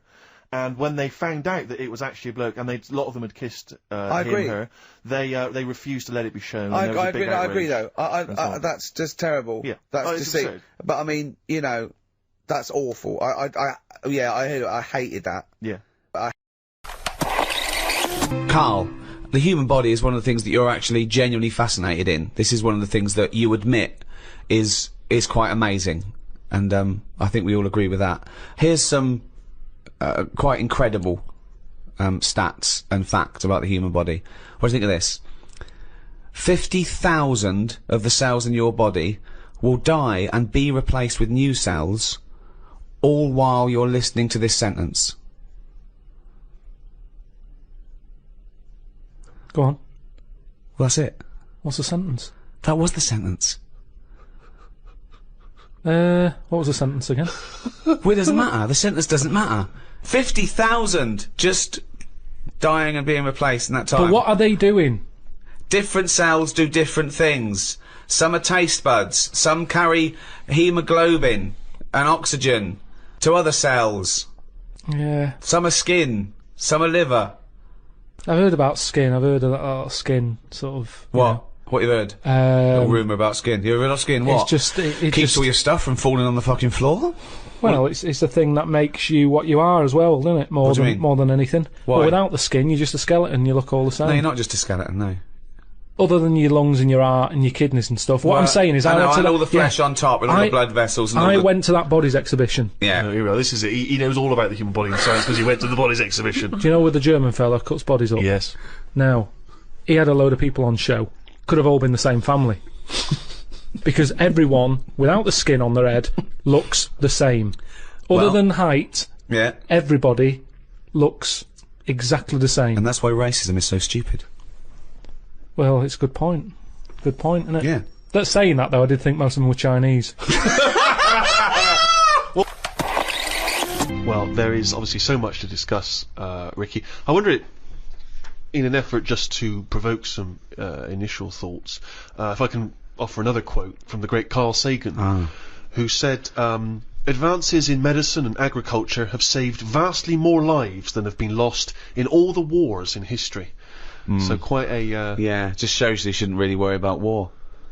What do you mean? Not a big problem, is it? Obviously. So, that's a good point there, Karl. War's not as bad as a lot of people make out. What do you think, Karl? Overrated? Too much fuss about all... Well, I don't know anyone who's died in a war, but I know loads of people who have died from, you know, cancer and what have you. So, is that going on Karl's quote? Does that work? Is he right? What did he say? Good, well, we're off to a fascinating start.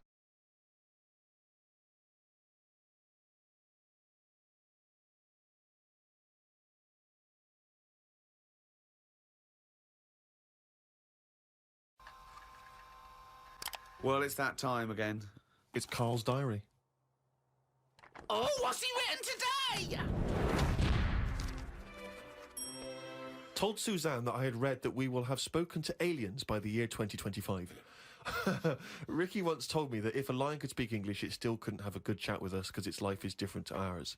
If that's true, we've got no chance with an alien. I'd be worried that an alien could read my mind. I had that problem once years ago, when I worked in a studio making cassettes. Some mind-reading woman was having some cassettes made. She waited while I did them. She had a small dog. I knew she was trying to read my mind, so I just thought about the dog. I thought that would confuse her, because she wouldn't understand why I was thinking about her dog. That's amazing. So, firstly, how did you know she was a mind-reading woman? Everybody who came in having cassettes done, you'd find out about what the job is. So, you know, if it's a band or whatever, it might be a police station needing blank cassettes to interview people. Yeah. And she had them to sort of use during a thing where they do mind reading and stuff. So you get a recording of it. Yeah. And she was just there and she was staring at me like that, just looking over. And a dog was sort of looking worried, and they pick up vibes, don't they? No. They do. And were they looking... I'm not being funny. Were they looking at the roundness of your head, do you think? No, just looking at me, and I was sort of panicking a bit. And the more that I was thinking she's reading my mind, I was thinking she knows that I know that she's reading my mind. So I just stopped thinking about her reading my mind, thought about the dog. What were you thinking about the dog? Just running about on the beach. He remembers what he was thinking. No, just so she thought, oh, hang on a minute, it's not his mind, it's the dog's mind I'm picking up. Oh, so you thought she'd go, oh no, I'm getting it all tangled up. I've got a cross line here. I met up with my mate Laurie. He said he was in a pub at the weekend and saw a bloke whose hands were on the wrong arms. No! What do you mean? Well, he had his left hand on his right arm and the right hand on the left arm. I don't think this would be a problem if he's been like that from an early age. When I was in Ripley's in LA, I saw a bloke whose head was on back to front. That's more annoying, innit, than your hands. Innit? Now then, would you walk? How would you walk? Would you be walking backwards, Carl, so that you could walk? So you're basically walking forwards. I reckon I'd walk sideways so nobody would sort of tell the difference. It just looked like. Oh God! He solved it again. He's thought it through. Got home and read my magazine. There was a story about a baby that was born that looked like a frog. What magazine's this? That made the news. That was in a proper newspaper in the end. It didn't really have a neck or top half of its head. It would look all right if it always wore a scarf and a hat. The world would be a more interesting place if there were loads of different types of humans like there are creatures. Then some people would be good at certain jobs. Spider people, ant people, builders, cockroach people, dustbin men. Good idea, isn't it? I mean, cockroach men, spider men, what are you talking about? Look at some insects, right? Yeah. They don't have machinery, yet they're getting by, aren't they? They have their lives like we do. They get up, they wander about, they collect food, they tidy up, they fix stuff, they make their own house. We can't do any of that. So what I'm saying is, why aren't we using them? Why are these cockroaches with all these powers and stuff going about? It's all these powers. But how could we use them? How could we harness them? I just told you, dustbin men. Or whatever that. No, you said that if they were also men, if they were cockroach men, we could use them. You've left a big bit out, but when that 1-inch cockroach becomes a 6-foot bloke wearing a jacket. It's just that we always use insects for like a bit of fun. You see flea circuses and all that, which is all very well, but I don't think it's getting the most out of them. Woke up at 9:55 a.m. Soon as I woke up, I looked at Suzanne and she looked at me. I said, "Did I tell you about the immune system?"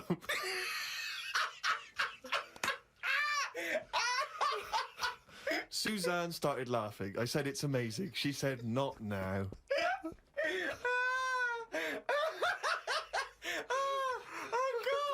I was thinking that. Springing into action, he zips up, his eyes are like. Did I tell you about the immune system? Oh, shut up, Carl. Put the kettle on. Oh God! Oh fucking hell! All right, thanks for clicking on the video.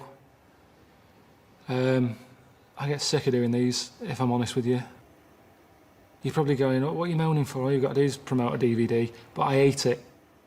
It really does me head in doing these videos, and I tell you why. Amazon always say, "Oh, it'd be great if you do us a video. We'll put it on the front page and everything, loads of people will see it." They never do. That's why I sort of resent sitting here having to talk to you, because they say, "No, we definitely will, this time we'll do it." I've done about 5 or 6 of these videos and they never put them on the home page. You stick it on the page where the DVD is, but by that point you've already got to the page where the DVD is, so it's pointless flogging it to you. You're already close to buying it. If anything, this could just put you off. So what is the point? It sort of niggles me. The problem is Amazon, they flog too much stuff. It's the biggest shop in the world, isn't it? And what I want is the shop window. But they never, ever put me, I never get in the shop window of Amazon. They're basically shoving me, like, right at the back, near the fire exit. That's where they flog my stuff. You might come across it by accident, but it's never there. It's like they're never proud of it. The amount of work I put in. They're travelling about, they're not eating properly, they're not sleeping properly, getting ill. It's a lot of time and effort I put into this, but they never put me at the front page. They've got like, I don't know, they sort of show off all the stuff like The Wire, or, I don't know, Game of Thrones or whatever it is. It's all that stuff, that's what will be on the home page. If you want something, you can normally get it on Amazon. Apart from Long Got Summer with Don Johnson on DVD, my mum wanted it. For some reason, they don't stock it. I don't know why that is. But anything else, they've got Anything you can think of, they're probably flogging it on Amazon. In fact, this is how I should do it. I should talk about how good Amazon is, and then I might get on the homepage thinking about it. So Amazon is probably the best online shop where you can buy stuff from turtle wax, car polish, to ceramic ducks. In fact, bigger than that. That isn't even that. You can get that in Homebase, both of them things. But imagine something at that end of a scale, and the other end, they cover it all. Apart from that Don Johnson film, that Long Got Summer film, they just can't. I don't know why they don't stock that. But if you want anything, Amazon is brilliant. So hang on, let me. So they can't edit this out.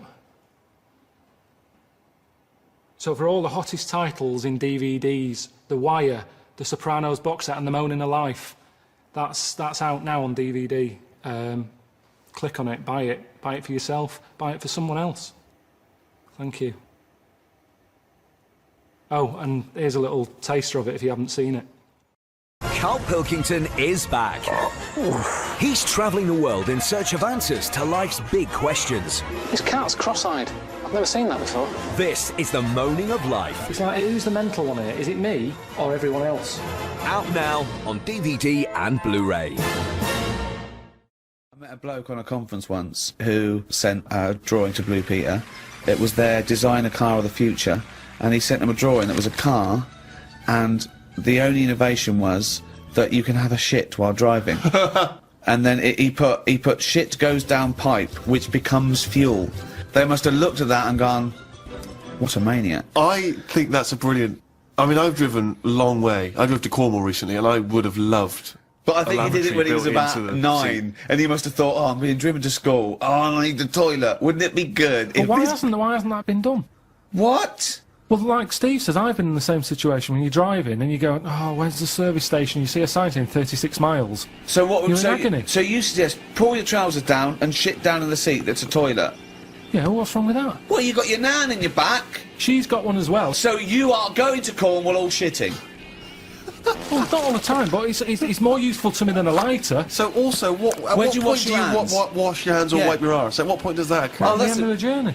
Oh, God! So, you get in, you have a shit at Deptford, and you wipe your arse at Polperro. Yeah, but like I've said to you, this isn't like just people going, oh, I think I'll have one. Do you need one? Not really, but it's something to do, innit? I'm sick of playing I Spy, I'm having a shit. You have it when you really need one. When you have to pull off a motorway, it's a lot of messing about. It's probably going to be a queue at the toilet. No more queues at toilets. 10 minute break that takes, doesn't it? 10 minutes to 10 pull minutes. off, have a quick shit. Driving along. It's just going on. It's just going on. Don't even know about it. Radio's on. Everyone's happy. Doesn't matter. I don't know. I mean, we all do it as well. That's the thing. Anything else you'd come up with? There's so many things. Chocolate fountain. Anything like that. I just go, what are these? Who's invented these? Who's okayed this idea? And yet I can't have a shit on the motorway. Picture on the when I was on the plane coming back from here, there was a picture of this new luxury hotel. It'll be, I think, $10,000 a night to stay there. It looked extraordinary. It was a hotel, and the best rooms were built under the water, under the sea. Wow. So it was the best hotel we've ever seen, but surrounded on all sides by glass, and out of it you could see the sea, the sharks, the fish. I don't think I'd like that. No. But that, again, that's just one of them hotels where it's over the top for over the top sake, isn't it? Like where they have 12-course meals. Well, just have 2, but make them bigger, rather than dragging it out and there's the first course. You know, a couple of snails. Yeah, it's just for me all that is. Don't eat a snail. Don't have one snail. Eat one big tortoise. If you want slow food, don't have loads of little snails. Here, there's a giant tortoise. Tuck into that. Feeds 10. But it's what you were saying before. When you start having to take a risk with food, like the fish that can kill you if you eat it, don't bother. There's apparently a delicacy in Japan, again, someone could verify this, where they eat a live little octopus. And it can stick to your throat, because it's obviously fighting for its life. I mean, good. Again, you don't need to eat a live octopus. What are you thinking? How cruel is that? Well, how fresh do you need your food? it's not, do you know what I mean? But I always remember this story when I was a kid about some bloke who, bit sad, this story, but weird. he had throat cancer, right? And his doctor said, carry on with your life, right? It's not going to be that good, but just carry on, but don't eat meat. And he was like, oh, I love meat. He's like, yeah, but just don't, you know, have your veg, you know, plenty of vitamins and stuff, keep yourself strong, but don't be eating that anyway. He was fed up because he loved his meat, and his wife was feeling a bit sorry for him one day, and thought, you know, I'm sick of him looking fed up and that, all he wants is some meat, for God's sake, give him some meat. So she goes to the butcher's, gets him a big piece of, like, steak and what have you. He can't believe it, he's like, oh, brilliant, cheers for that. Anyway, he's got the meat on his plate, just about to tuck in, and the cancer comes out from his throat. What? No, it's something, I know, it sounds really weird, but it's something that I was told about years ago when I was growing up. What are you talking about? It was just some bad illness, some cancer thing, and it sort of, it was coming out waiting for the meat. It was sort of dying. Again, a lot of your medical knowledge is from the film Alien. So this guy with throat cancer, okay, as opposed to it being a disease of the cell, it was like a living. The alien. So it was the animal. It was the little animal cancer. That's why what are you talking about? Meat. He wasn't allowed to eat meat. So it's sitting there. So it's actually sitting there and so. Well, I'll tell you what I'd have done if I'd have had some cancer in my throat. I'd go, there you go, rid of that. What are you talking about? So what happened? He choked to death on this thing, and the wife was like, "Oh, I shouldn't have given him the meat after all." Just that's a bollock story. It's all. There's loads of weird stuff like that that happens in medical stuff. Well, the terrible thing is, if you got testicular cancer and you eat meat, your bollocks come out of your trousers, and they're all over the plate, and you have to be asked to leave the restaurant. The other thing that I was told when I was younger about medical stuff and that. Who's telling you this stuff? My mum told me about it. Jeez. Because she always says to me dad, because he has too much meat, and she's always like, you know. Remember the fellow with the the troll in his throat. But my gran, she had something wrong with her eyes. And they sort of took them out, and they were just dangling on her cheek, and she could still see through them. They were operating on her. Well, yeah, you would have, yeah. They sort of say... No, she wouldn't have been conscious, though. No, they were then, because it's something to do with the eyes, and it's like... No, it's no good operating on eyes if your eyes are asleep. What do you mean, your eyes are asleep? It's like a heart, isn't it? You want to keep them awake. No, so what do you mean you want to keep them awake? What, heart surgery is blokes awake?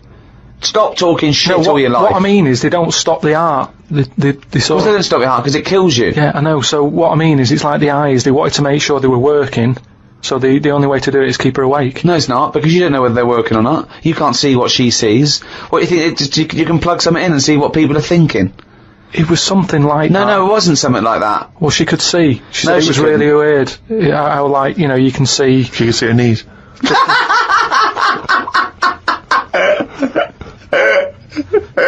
That is bollocks.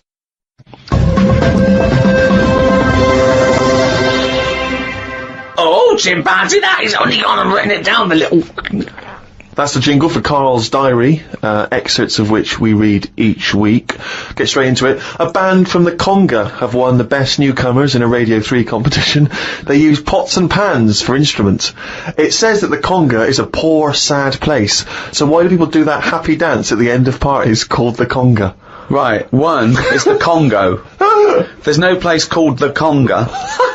They come from a place called the Congo. Where do you come from? Okie dokie. It's a terrible place that we don't know whether we put our left leg in or our right leg in. Sometimes we shake it all about. We're not sure if we should. But Conga! Fucking hell, you're such a... Went into the gadget shop today. It's full of stuff that we don't need. Gadget used to be a good word that made you think of James Bond with all his gadgets. The best thing I could find in the shop was a clock that ran on potatoes.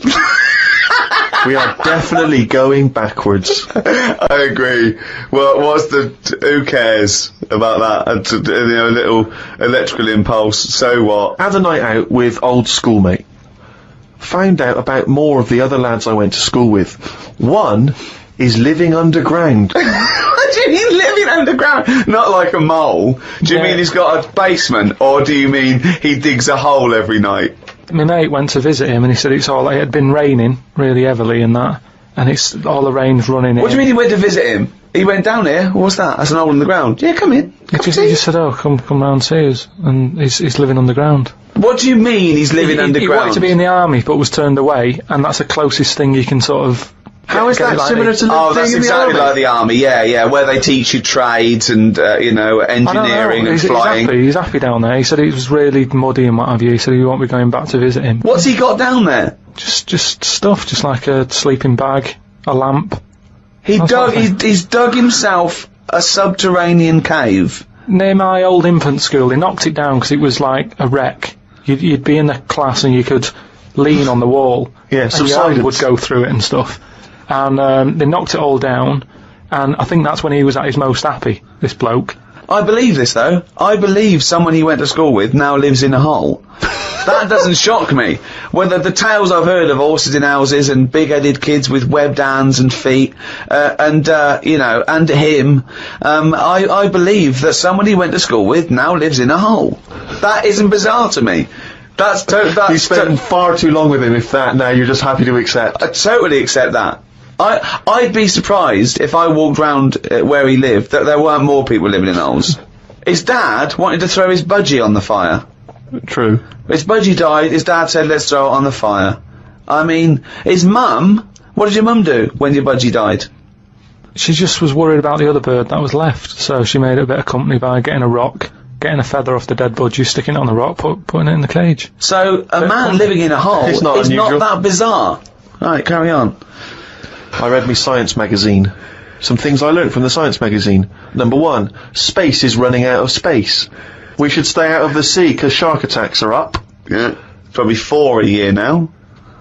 Well, he just says here, we should just stop going in the sea. Yeah. There's no need for it. Exactly. Why is there no need for going in the sea? Just because there isn't now, is there? We've got loads of land. So just, one or the other. We walked out of the sea. Now, this is what I mean about going backwards. Getting back in it again. We came from the sea originally, now we're going back in it. Don't go in it. Unless you're in a boat. The rules, according to Karl Pilkington. The rules of Karl Pilkington. Oh, God. Did the podcast and then went for a walk round Manchester Square. Years ago, a woman lived round there who had a head like a pig.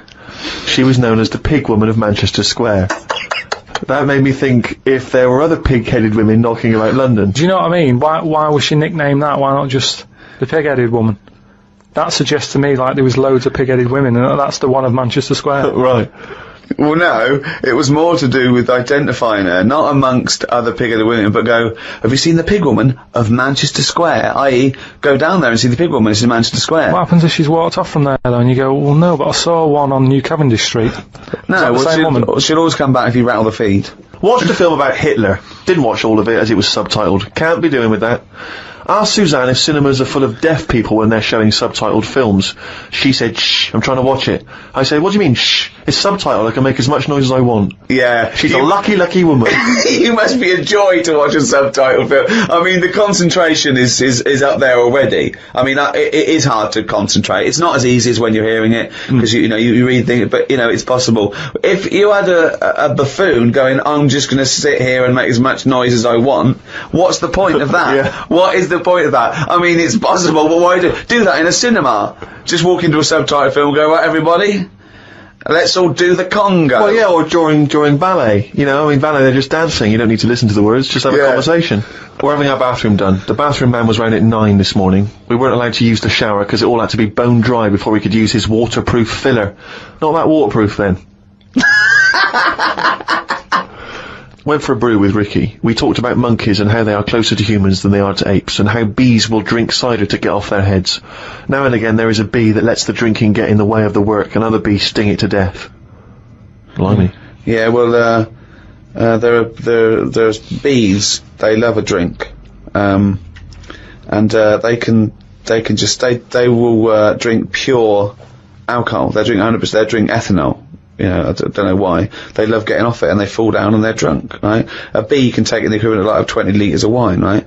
But some bees get addicted in the same sort of percentage as human addiction, like 10% of bees They can't get enough of it. They take ethanol, they take cider apples and that. And then when they get back to the hive, they go in a bit pissed, and they've got guard bees, and they go, come on, we've all had a drink. Bouncers. Yeah, they sort of are, right? And they push them away, and they push them away again. Then the next time they go, right, I've had enough. And they give it a good hiding. And Karl couldn't get over this. I saw his face. But I knew that he was thinking of that bee with sort of like eyes rolling round his head, a little bit belligerent with his jacket on backwards. Yeah. You know, and the bouncer going, come on, son, we've all had enough. Let's move away, move away. You're not coming in, right? You're wearing trainers. Yeah, you know, you're wearing 3 pairs of trainers, and I'm sick of it. You know. But what I did find out, because I went home and went on the computer trying to find out about drunk bees knocking about, they're not actually meant to fly. It's only because they don't know. Fly. Well, no, but they're if they were told that you're not actually designed to fly, they wouldn't bother. No, this is that thing that goes around that aerodynamically, on the face of it, looking at the size of the wings and the body proportions and everything, that it's a surprise that they can fly. Okay, it's not that no one's ever told them they can't, and as soon as someone tells them you're not meant to fly, they all fall out of the sky going, oh, what are we doing? Like in a cartoon. No, but it's something about the confidence and that. At the moment, nobody's saying it's nothing to do with the confidence. There is no such thing as confidence in bees. A bee never loses his nerve. That's not why he drinks. Because what are you drinking for? I'm just not confident anymore. There's no point to turn to the bottle. I can't go up there again. You're an idiot.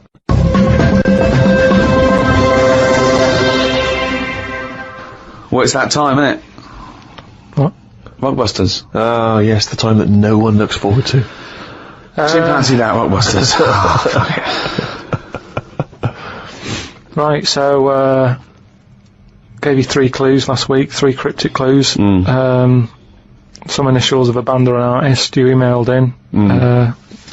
Rob Harding got it, right? Oh, nice work, Rob. So, well done. The 3 clues, the first one was, RP for the initials, and the clue was steal that woman's flower, right? So that was a cryptic clue. The answer there is Rob Plant. Rob Plant.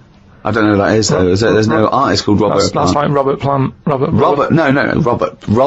Yeah, but you don't say that. You sort of go, oh yeah, I'm into it. You do say it. Have you got the, it means like album by Robert Plant. Yeah, Robert Plant. They wouldn't go what? I don't know. I don't know. Are you saying rubber plant? The second. What are you saying there, Karl? Though the second one was. It doesn't work. The initial was B, and then that was keep whacking the cooker with a stick, right? Yeah. Didn't have to be a stick. We pointed that out. Just keep whacking the cooker. Keep whacking the cooker. Yeah. That was B. That was Beat Oven. Beat Oven. I don't know who that is either. Is that a group? Beat Oven. Is that the Beatles? Who's the Beat Ovens? Classical sort of stuff. Beethoven. Beat Oven. No, you said beat. Again, they got it. Hold on, wait a minute. I'm just saying though, they got it. It's bollocks. Rob Harding got it. No, Beat Oven. Yeah. It's not Beethoven. They got it. Do you understand? The last one, the initial was M, right? I just want to know who Robert Plant is. Don't be worrying about Robert. No. Because it's not a name.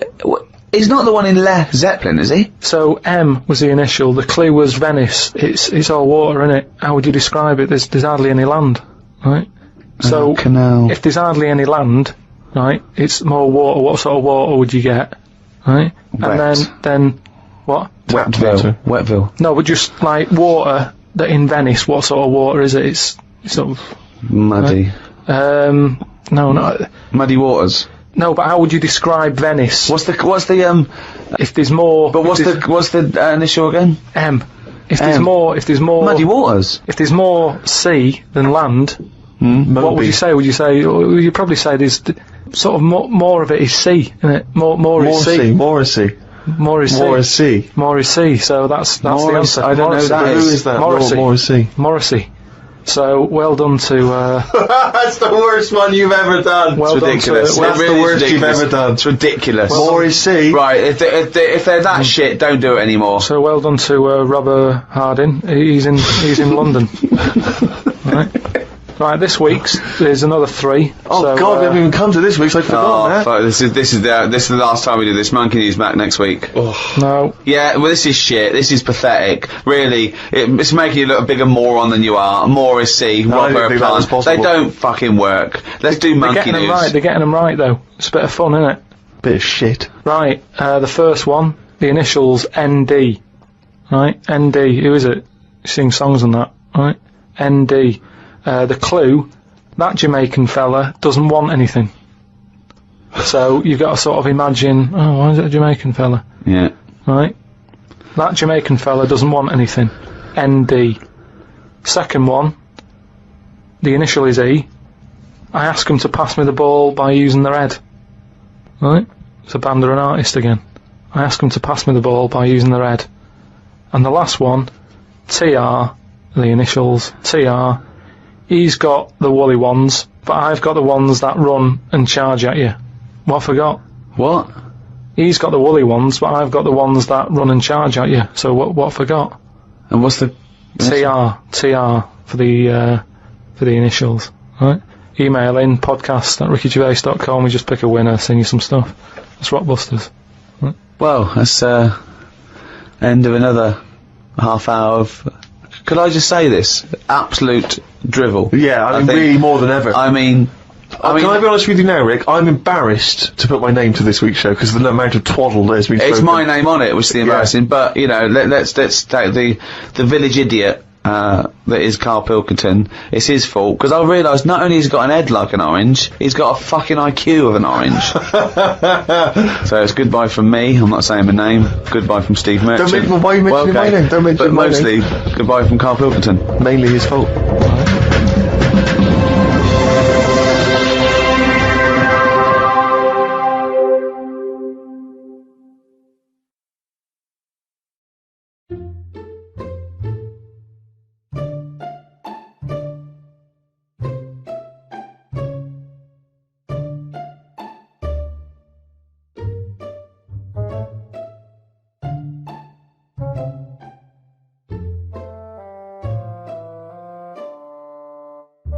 Now this guy is very interesting. Kenny, in South Africa. Yeah. You talk about him now, he's this kind of extraordinarily rich man, isn't he? He surrounds himself with beauties. And you talk about, so Kenny asked me to get in the pool with him, you say, and all the women, so surround himself with all these women, that's just one of them there. Yeah. But I didn't like the idea of that. There wasn't really enough room to have a proper swim, as there was a woman in every space. If I had to try and do the breaststroke in the pool, that's exactly what I would have got. I don't know, for me it was, I couldn't be doing with that, having all these people around all the time. Yeah. You're quite well off now, aren't you? You've got your nice big house and everything. Has I'm all that right. made you happier than you were when you were Yeah, it was the thing that I always wanted. That was the main thing, a house. I'm not bothered about, I've told you, you know, clothes aren't anything. I don't wear jewellery because it irritates me. Holidays, the last thing I want to do when I'm not working is get on a plane because I've been flying about. So really, it's always just been the house has been the main thing that I've always wanted, my space. And I'm happy with it, and I like doing work in it, and I'm happy to have people round, but I'm happy to get them out as well. You know, I'm really house proud. Yeah. If you come round, if I ever said come round, I say, oh, can you take your shoes off? Yeah, are you one of those? Yeah. Yeah. Straight away. Shoes off. No matter who it is. Really? Yeah, the gas man, he hates it. I bet. He's like, oh, do you know how many houses I go to? And it's like, well, if that's the case, you should have those coverers. Yeah. You know, I'm not inviting What's you so in. special about your flooring that the shoes will... Because it's clean, isn't it? I've cleaned it. I've got a steaming mop. I've got one of those Vax mops. I keep it clean, like I say, I'm house proud. And the point is, I didn't ask for the gas meter to be in the house. I didn't ask for him to come round. I'm always sending my own readings. They're always sending an email saying to give us a reading. So why is he coming round anyway? So if you're going to come round and hassle me when I didn't ask you to come round, they don't make an appointment. They just come round and go, I'm here to read your meter. Well, bring some shoe coverers.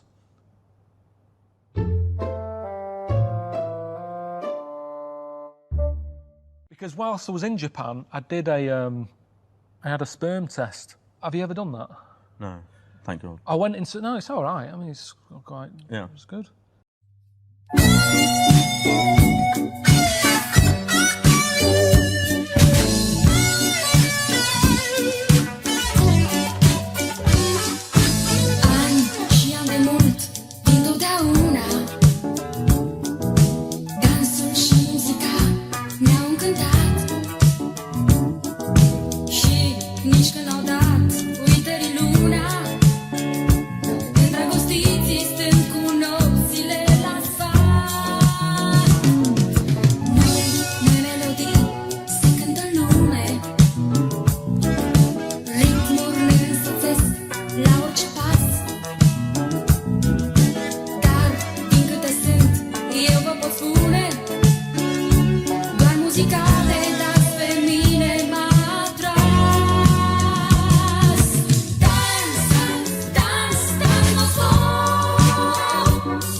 I'm the only one here today not getting paid.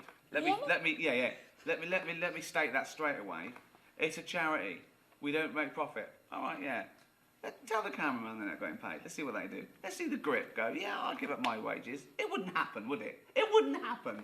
I'm the only one not getting paid. Well, come on now, you're having fun. I am having fun. It's been fantastic. I love Elmo. So that's your payment. Exactly. That's why I do charity as well, because the actual work is the reward itself. Why do you wear pyjamas when you go to bed, but you're naked the rest of the time? It doesn't make any sense. It's crazy. It's mad. No, but this acting. It's called acting, Mr. Gervais. Acting. Oh, dear. No, we were doing... Question. She's in charge. This is her show. Go ahead. Shoot. I totally lost any control that I ever thought I might Give me have. four. Give me four. Give me four. Yeah. Four. So I understand. Where did you lose this interview? Where? Oh, God. Come on, get it back. You're self-professional. You can't even control Get it back. Get it back. Get it back. A muppet and a fat guy. Just calm it down. You've got me in trouble. It wasn't Elmo's fun. You were doing it. Well, just be nice. Don't talk Elmo about. was trying to sway you back. Okay, No, what? these are the no-go areas. Drugs, child abuse, the Holocaust. Okay. We won't talk about let's those. stay off those three things. That's because that's your stand-up, right? Exactly. Yeah. N. Do you know what necrophilia is? Elmo wants this tape.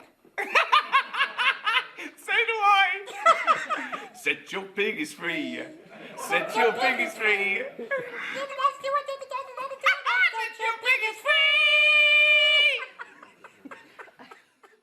With respect to Karl, never before have I understood so little of what a man says. Virtually everything that Karl talked about was aloof to me. What on earth was he ranting about? Flies and condoms, monkeys and pushing the left button, cavemen and dinosaurs. And that's just some of you. I mean, let's be honest, if you are in America, I mean, firstly, the accent is probably a problem. But that is the best write-up we've ever had. Yeah. Flies and... Imagine if you're a new listener, flies and condoms. What on earth does that mean? This one's from Kent Plummer from Nova Scotia, Canada. He says, Karl, he's wondering if you've got any personal mantras that you could pass along. For instance, he reminds us of Ben Franklin's famous mantra, waste not, want not. Who said that? Ben Franklin. What did he do? What was his job? Benjamin Franklin was a well-respected American politician from the 1800s. He was a sort of thinker, a philosopher, a scientist, deeply respected. Also a big political figure. He features on the dollar bill or the $10 bill or something. Yeah. So he's one of the great sort of American Enlightenment thinkers. and he came up with the mantra, waste not, want not. You must know waste not, want not. I mean, that's just... Do you understand the phrase waste not, want not? No, not really, no. What does it mean? You've never heard that? I think I've heard it, but I don't know. I've never used it. But when someone else said it, I don't know what... Well, in context, I mean, all I'm going to do now is paraphrase that and put some prepositions and stuff in it for you. I can't work out how you can't work out what that means. It's like, don't throw stuff away because you might need it, and therefore you won't be wanting anything because you didn't throw it away. So... So he was a bit of a hoarder. Well, if you don't waste food, for instance, then he you was a bit of a hoarder. For God's sake. No, but I'm just saying, you know, he's a man in power. Is that the best thing he ever said? No, I'm sure he came up with many, many profound So things. why is that one he did remembered? experiments in electricity and conducting electricity, all sorts. But that impresses me more, inventing electricity, than someone... He didn't invent electricity. Wait a minute! That impressed you more than what? Just saying, waste not, want not. I don't think it's that good. It's not even catchy. What I don't understand is why he was the first person to sort of suggest, look, don't go chucking that out, keep it, you might need it later. He wasn't the first person. Say that again. That is brilliant. Why isn't that catch on? That is amazing that you've just come up with there. That's poetry. How would you word it? I'd just say, whoa, don't be chucking that out, you might need that later. Don't be chucking that out, you might need that later. Karl Pilkington. Whereas some would argue that waste not, want not is perhaps a little bit more pithy, a little bit more... We should go through great sayings and phrases and say if he could... Well, firstly, does he know what they mean? And then secondly, can he improve them? That would be brilliant. Right, we'll do that next time. Let's see. Okay, Winston Churchill. Never have so few done so much for so many. What do you think of that? Do you know what that means? So he's saying... Well, it's with regard to the Battle of Britain and the pilots that gave their lives. Yeah, I'd just be annoyed if I was one of them who gave a lot for a few or whatever, right? No, gave a lot for so many. If you were one of those few that gave so much for so many, i.e., it means these few good men, their actions freed the world. They freed the world. They have an impact on every person in the world, and they were few brave men, and that's what he's saying. Yeah, but what I'm saying is, if I was one of them men who gave up his life, right, I'd want a name check. I don't want to be bungled in with everyone else who is saying a load of blokes gave their lives. Well done on that. See you later. That's brilliant. Did you just say bungled in? Bungled in, yeah. He made up a word! I don't want to be bungled in. You made up a word. See, that's it, you see. We've been looking for it. That's original. That's Karl Pilkington. I don't want to be bungled in. But anyway, we were talking about sayings and that. Right? Stitching time saves 9. Don't. I'm never going to use that. I don't think anyway. Okay. Suzanne. You're never going to understand it fully, are you? Suzanne repairs me stuff anyway. So it doesn't really matter. But what about the one? About the one in greenhouses and that? People who live in glass houses shouldn't throw stones. Yeah. What? Does that confuse you? You've never understood that one? No, that's a lot clearer, isn't it? It's sort of saying, don't be chucking stuff about if you're surrounded by glass and what have you. Yeah, but don't forget, it's an analogy, it's a metaphor, it's not to be taken literally. It's not really just talking to people who live in glass houses. It's saying... Hang on, sorry, before you say that, Rick, I'm intrigued to know if he's fully got to grips with this. Okay. Just give us your explanation again of what you'd take that to mean. Well, just don't be chucking stuff about, really. So, well, if that was it, they just say that. No, but that saying's been around a lot longer than we think. That's when people probably did live in basic glass houses and stuff. What they mean now? Who has ever lived in a glass house? So cavemen went from rock to a nice crystal structure, did they?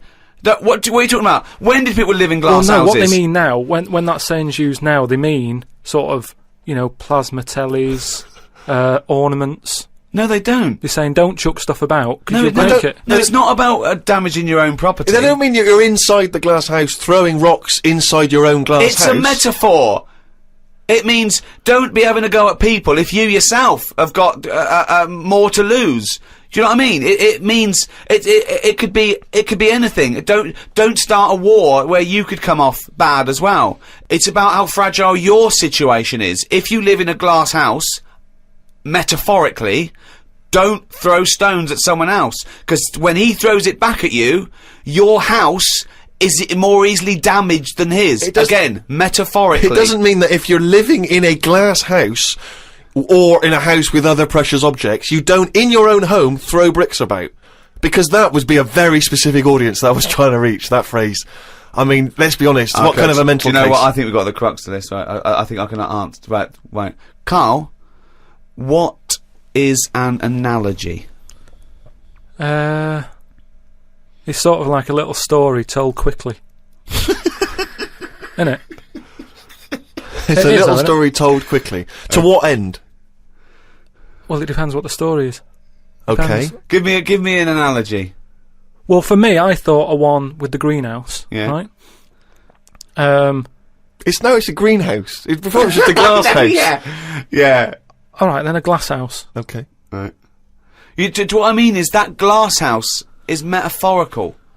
It's about the fragility of your situation as compared to your aggression or your... You see, I just prefer sort of, what you say is what you mean. So people who live in a glass house have to answer the door. I don't know what that means. I don't know what that means. I mean, because you may be a genius, because I don't get that. People who live in glass houses have to answer the door. Okay, let's hear his explanation. Because the people knocking at the door will be able to see you because it's a glass house. But what... But you literally mean it, don't you? There's no analogy there or metaphor for you. You literally mean if you live in a glass house and someone knocks the door. So there's no hidden meaning there, is there? Well, normally... Couldn't that also... But you have to add a number of other things, other caveats. Surely, if you live in a glass house, don't walk around naked. Yeah. If you live in a... But these are literal. See, if you... Now, you could actually make that into quite a nice... saying there, because if that meant, if someone said that to me and they weren't a shaved chimp, right? If they said people who live in glass houses have to answer the door, I think that means, it means that there are no secrets. You can't hide behind anything. If you're very open, if you've chosen to be totally open all the time, you can't go back on it. So people, if you wear everything on your sleeve, if you shout around and you tell the truth, and you can't go back on it. They can see through you. It can mean that as well, yeah. Oh, okay. Oh, that's handy. But just the idea that in your head there should be sayings for people who live in glass houses. Who is it that's living in a glass house? Well, I'm not talking about them. It's just that if everyone else is bringing up about these people who are living in glass houses, let's get to the real problems they've got. It still hasn't got to grips with the idea of the metaphor or the simile. People who live in glass houses should live near a glazier. Right.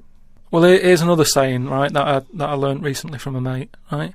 Well, there's an elephant in the room. Okay, I haven't heard that one, but explain it to me. It's like when something's going on in a room, right, but no one's mentioning it because everyone's a bit too sort of... But in a way, it's better that it's out. It's like how, whenever we go out for something to eat or a drink or something, it's normally after about 5 minutes, the sort of topic gets onto the shape of my head.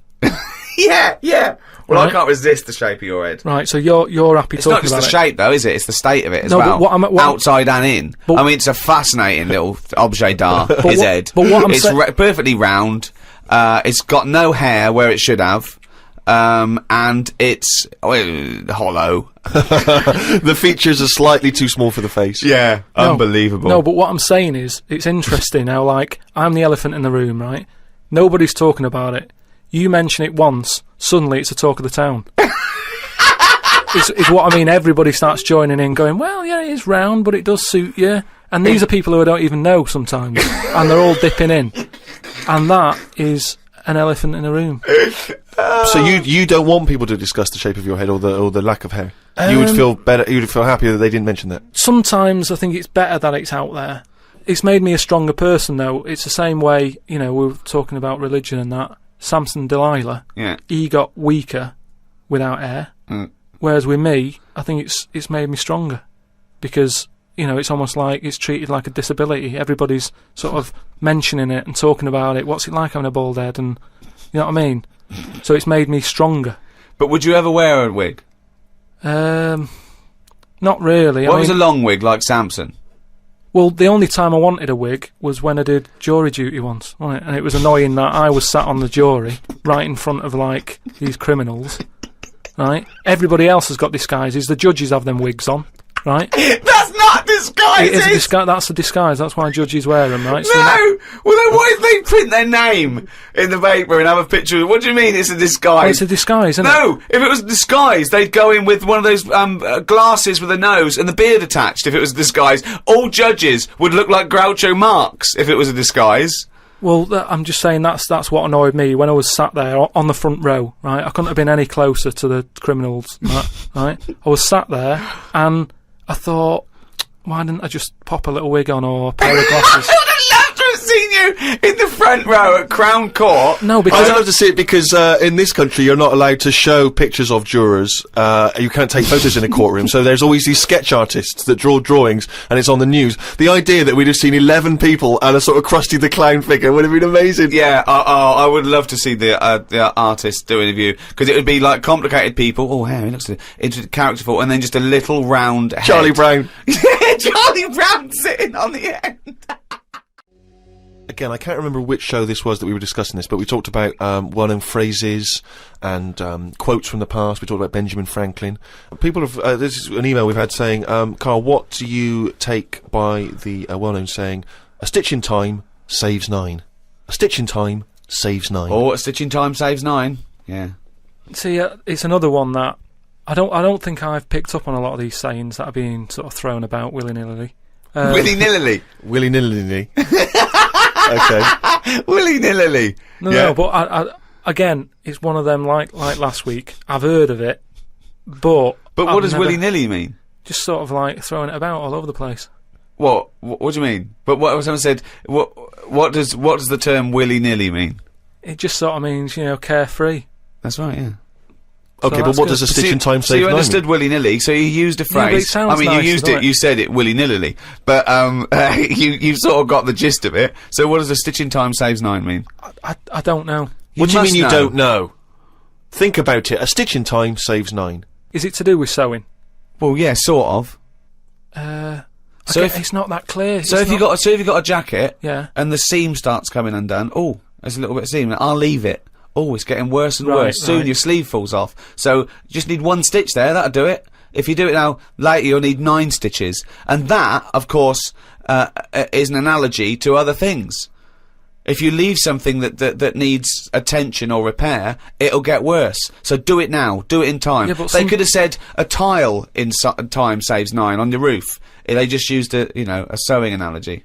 But it depends if you're busy at that point, because if you've got something else that needs doing, that means that isn't being done because you're messing about sorting out a hole in your coat, is what I mean. Yeah. You can't always do stuff straight away. So maybe, I don't know if there's a sort of a middle ground where you don't have to do it straight away, but stitching... A stitch sometimes today. Say in 15 or whatever, meaning you don't have to do it straight away, but just do it before it gets really bad. Brilliant. Do you think yours is less poetic than a stitch in time saves 9? So yours this is what you wanted to be a quote, right? Well, you could do it now, but if you're doing something else, then, well, don't do it immediately, but do it soon so it doesn't get really bad. Karl Pilkington. No, but it's the same, that's the same way I treat most things in life. It's like, I never go to the doctors unless it's really That is sensible. bad. That is very good advice. No. That's brilliant advice for anyone listening. Never go to the doctors. Unless it's really bad. But that's why a lot of people, particularly working class people, die because they don't want to bother the doctor, or they're mildly embarrassed, or they don't know symptoms, bad symptoms. Go to the doctor if you're not sure about something. Like you were terrified to go and have your prostate. Still not doing it. Why not? I wish you wouldn't talk about it, because now Suzanne will listen to this and she'll go, oh yeah, you haven't been, and start dragging it up again. But why are you worried about a qualified doctor? I don't know what they're doing up there. What? They just pop year are we in? They what are you talking about? They pop their finger up. That's what I mean, though. Why? Well, it's 2006. Yeah. Why are they still using the index finger? What, would you prefer the forefinger or the thumb, would you? No, what I mean is, we've got... Or a thumb on a stick, some kind of thumb on a stick. Would you prefer it to be... A mechanical thumb, a robot thumb. Why isn't it just a little camera? or something that Well, they put the camera up if they initially discover something. But just put the camera up straight away. If No, I'm paying they for don't the need visit. to. They pop the finger up, feel that the prostate isn't swollen, wiggle it around a little bit up your back passage. What are you worried about? I don't think they need to do Are that. you embarrassed? In Are this day you and age. embarrassed about being in a room with your trousers around your ankles and little fella popping A his... little bit, yeah. Why? And the other thing is, it's not just that, is it? So you go in there, they check your heart out and that, which to me is the most important thing, because that's what keeps you going, isn't it? Yeah. Right? You've got to go there. You Yeah. sat on the bus, stressing out, thinking, oh, in less than half an hour I'm going to have a finger up the arse, right? What is the problem? And they go though? in, they check your heart, they probably check your testicles and that. What's up with that? They check your testicles, yeah? Yeah, but it's all building, and you've sat there going, oh, soon that'll be happening. Yeah. And that's what puts me off. So if they just came round when you were asleep, Suzanne just let them in and goes, he's over there, right? Yeah. And they crept up and went, bang. You go, what are you prefer doing? that? I just don't understand why they don't teach you how to do it yourself. How can they? Wow. How can they teach? Imagine you squatting in a corner with one hand on your bollocks and the other finger up the arse going, it seems to be alright. Carl, you don't understand the phrase "a stitch in time saves nine." I don't think you should be doing any kind of invasive medical research in your own human body. But then Who knows what trouble you're going to cause? No, but then at least You would get stuck. Yeah. You would get stuck. Susanna come out, your fist would be up your own arse. Carl's going to teach us all about Sigmund Freud. No, we're not doing that. Well, no, Yes, we we are, are. because last Yeah. week we promised people that you'd research Yeah. Sigmund Freud. Yeah, but I had a look, but I didn't find him that interesting. So, But that's not. But this is That's what I mean. irrelevant. This is what we were talking about. You say you wish you could go back and learn stuff in school because you didn't. You want knowledge. You always say about you want to learn yeah, I something want a to day. learn something interesting every day. Yeah, but you've got that.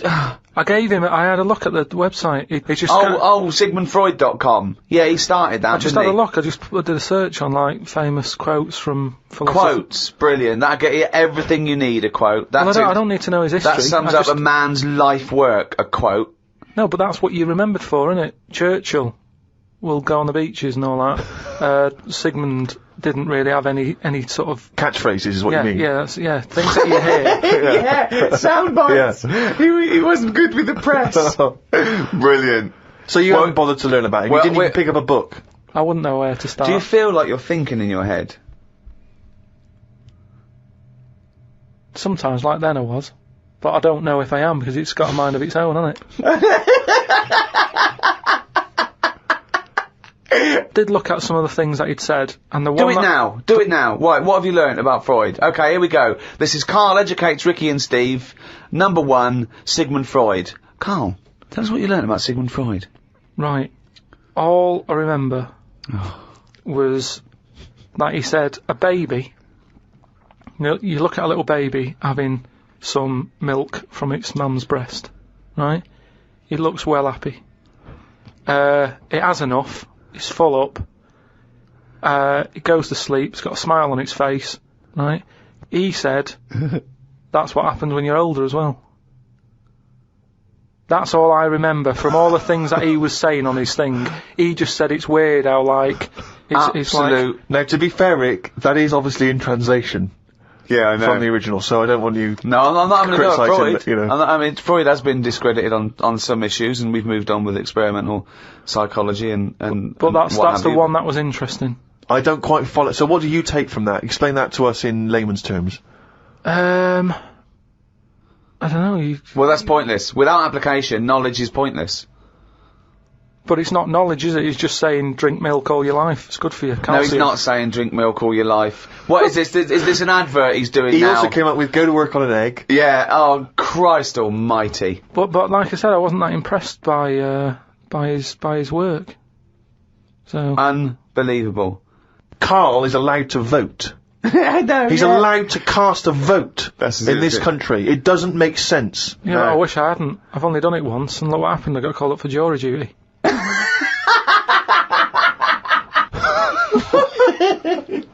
Not doing it again. People do what they do anyway. I think they only let us vote, so we feel like we're having a say in what's going on. But really, it just carries on, doesn't it? I haven't seen a big change. But that's exactly why you vote. No, the Having best a thing say. you can do is look after yourself. Get on with it. Brilliant. Okay, well, I hope that's a quote. I hope someone out there who's, you know, maybe making a dictionary of quotes or an encyclopedia, and they've finished with Freud, they've done Pavlov, he hit a dog on the head with a stick. Next, Karl Pilkington. Karl Pilkington, what did you say about the world? Just get on with it. Well, we're not in charge of it, is what I'm saying. That's nearly as good as let's go to the beach. Winston Churchill. I spoke to my dad about it, and he called up saying, "Oh, I'm sick of we're hearing going to about get this." some quality thinking here. Go on. Go on. No, he was saying about global warming and that. He was saying he's sick of hearing about it. Right. Because at the end of the day, that's just the world, innit? We're all getting old, and the world's getting old. That's the end of it. Brilliant. What another amazing quote. Well, it is. What we're trying to do.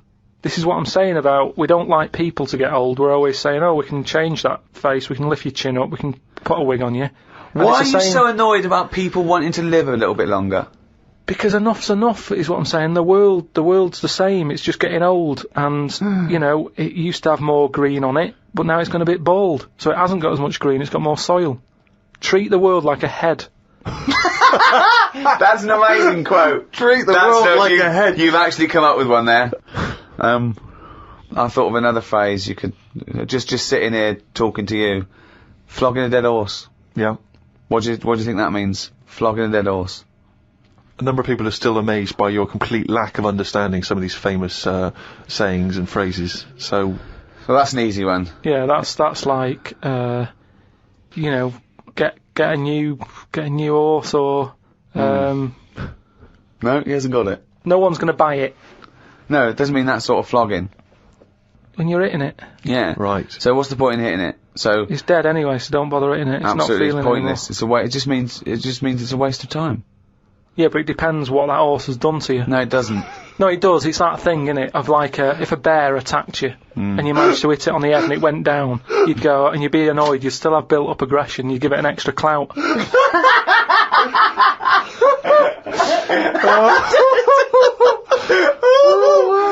Unbelievable! That's extraordinary. I don't know who's compiling this book. Sometimes it's worth flogging a dead horse if he did something to you, if he annoyed you.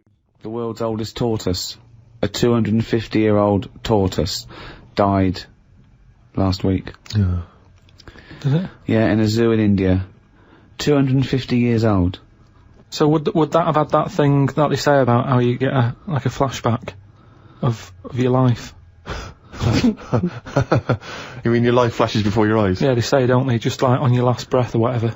You like see you coming out of the womb and everything. Well, one, I don't believe that's true. I don't believe your life flashes before you. I don't know what evidence we've got. People who die say, you never guess what's happening. No, but there's loads of things that have happened where people go, oh, that's weird. That goes to show that we've been around before, or no, it doesn't. There's none. I have no evidence for that. Well, I told you that time when it happened to me when I was younger. Go on. Your life flashed before your eyes? Well, it wasn't like a flashback, but it was close. It's the next thing next to flashbacks. It was I was having a bath, right, and my mum had like run the bath and that, and she said, "Is that too warm?" And I said something like, "No, it's all right. It's a lot better than when I used to have a bath in that wooden bath in front of the fire." Okay. And she was like, "What?" And I said, it happened years ago. And she was a bit like, "Oh." And I can't remember that now, but she talks about it, and that just goes to show that because I was at an age when I wouldn't have known about wooden baths years ago in front of fires. No, but you talk rubbish now. So all you were doing, you were talking rubbish from an early age. Where's the problem? No, but you can only talk rubbish if you're aware of knowledge. Well, I didn't know about wooden baths, so why would I have invented But Karl, that? we've only got your mother's word on this, and she thought you might one day be a doctor. Yeah. So she put a rock with a feather on it to keep a parrot company. Lest we forget. Yeah, but I'm just saying. Well, it's all bollocks. So have you researched this? You've tried to find out when little Karl Mark I and his wooden bath when he was No, around? I don't want to go there, because that's when you start digging out all sorts of trouble. Rubbish. It's rubbish. No, it's not rubbish. Well, it is rubbish. What sort of stuff might There's you no discover? scientific evidence. No, just like I've said about family trees and that, don't be looking at them, because you're only going to find stuff you don't really want to know about. It's the same as that, innit? Leave it, let it be. Do you know what I mean? If your granddad was Einstein, you'd know about it because your family would be shouting about it. If he was a bad un, you go, oh, keep that quiet. So don't look at family trees, and it's the same. Don't be looking back in your past lives. There's Because no God knows past what you've been up lives. to. Well, Karl and the Wooden Bath. Proof. If Karl proof be needed. Pilkington live on air talking shit again. but this tortoise. So if that's And also, its flashbacks would just be, you know, the same wall. I mean, it basically spent, I don't know how many years, in a cage. It was in the zoo, so, it died of liver failure. Which is a problem if you're a tortoise, because with us, they can cut you open and have a look at the liver. With that, it's going, forget it, we're not getting in there. It's like you when you didn't want the plumbers to knock through the tiles to check out the piping. It's around with the tortoise. If it's a liver, we're not going through that. It's not worth it. If it's your head or your feet, we'll have a look, mate. But we're not looking at internal organs with a giant tortoise. Why not? Because, what do you mean? Well, can't you drill into those things? It is only a shell. That is easier to replace than skin. Karl, I was joking. You can't do a liver operation on a tortoise. Why not? It's got all the same parts, hasn't it? All the same body parts and that.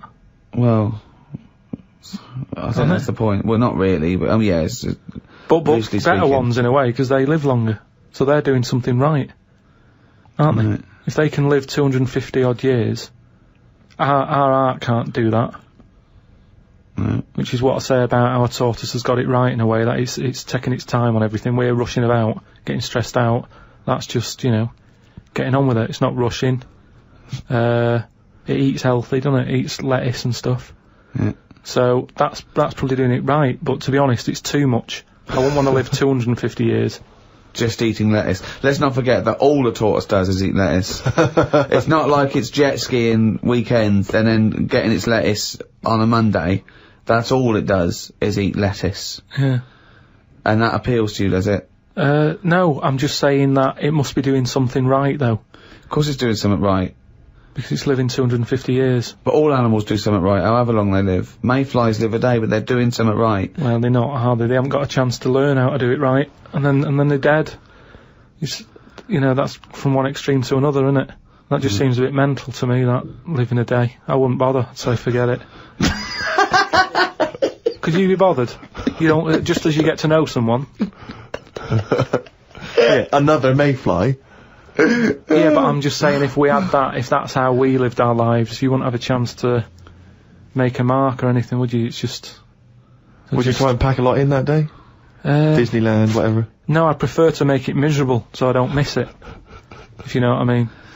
But I was thinking the other day about, you know, your body and everything, because it is amazing, isn't it? How it works. Oh, yeah, yeah. Does the brain control you, or are you controlling the brain? I don't know if I'm in charge of mine. Nor do I, There's Karl. a surprise. Nor do I, Karl. No, do you know what I mean, though, by that? Does the brain control you, or do you control the brain? Like, don't you ever sort of think sometimes, say if you're making... But you are the brain. No, but I was making a shopping list, right? Going, right, I need some rice, kidney beans, and I thought I had everything, and I sort of was rolling up the paper, and then something went, oh, an onion. Your brain did something that. went an onion. Was it Suzanne? No, well, my brain sort of went, you forgot something. Yeah. I didn't think I'd forgot. I was No, putting you that- are your brain. No, but don't you understand?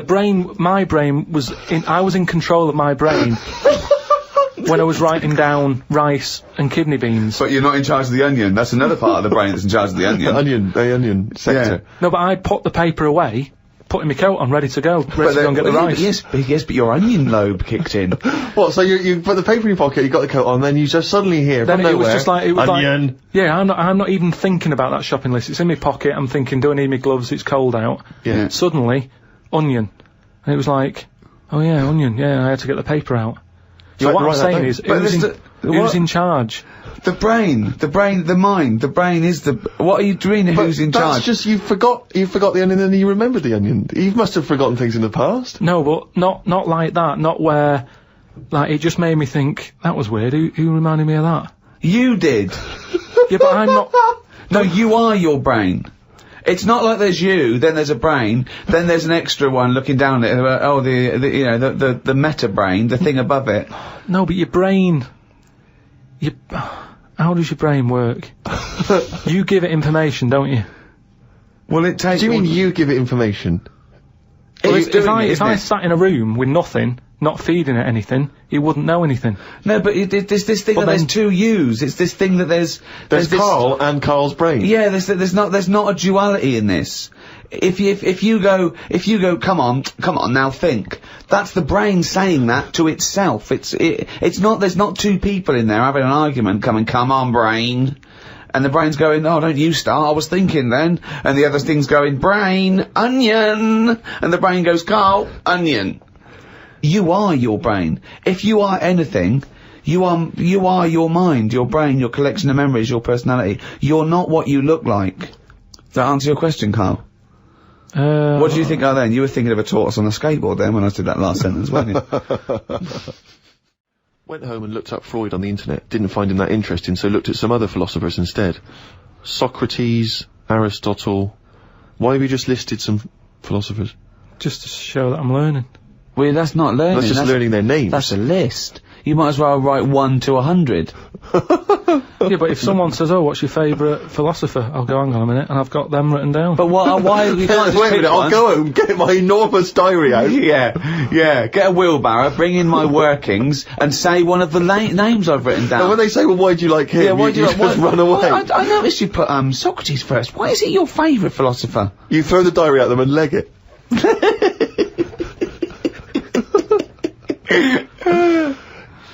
Oh, and then you go on to say, it's weird how names have changed, but then there's no other point there. It just is, isn't it? When you think about, like, Socrates, I've never heard that on anyone who I know. Is what I mean. It's just, in a way... But you're not Greek, are you? But how did that go about back then? I mean, say if you were phoning someone up and he said, I'm booking a table for 2, they go, name? Socrates. Did he ever go, cheers? Without going, can you spell that for me? But I don't know what point you're making. I'm just saying it's a name that's awkward. You're always going to have to go, can you spell that for me? You go, and it's not just him. Look at all them other names that are on that list. But they're from a different country. And a different era. Yeah, I know, but the names, I've been to Rome and stuff, and you sort of go... What, ancient Rome? Just Rome. It hasn't changed, has it? Rome, so it can be ancient Rome or Rome in 2006. It's the same buildings. I used to love Nero going around in his Fiat Punto.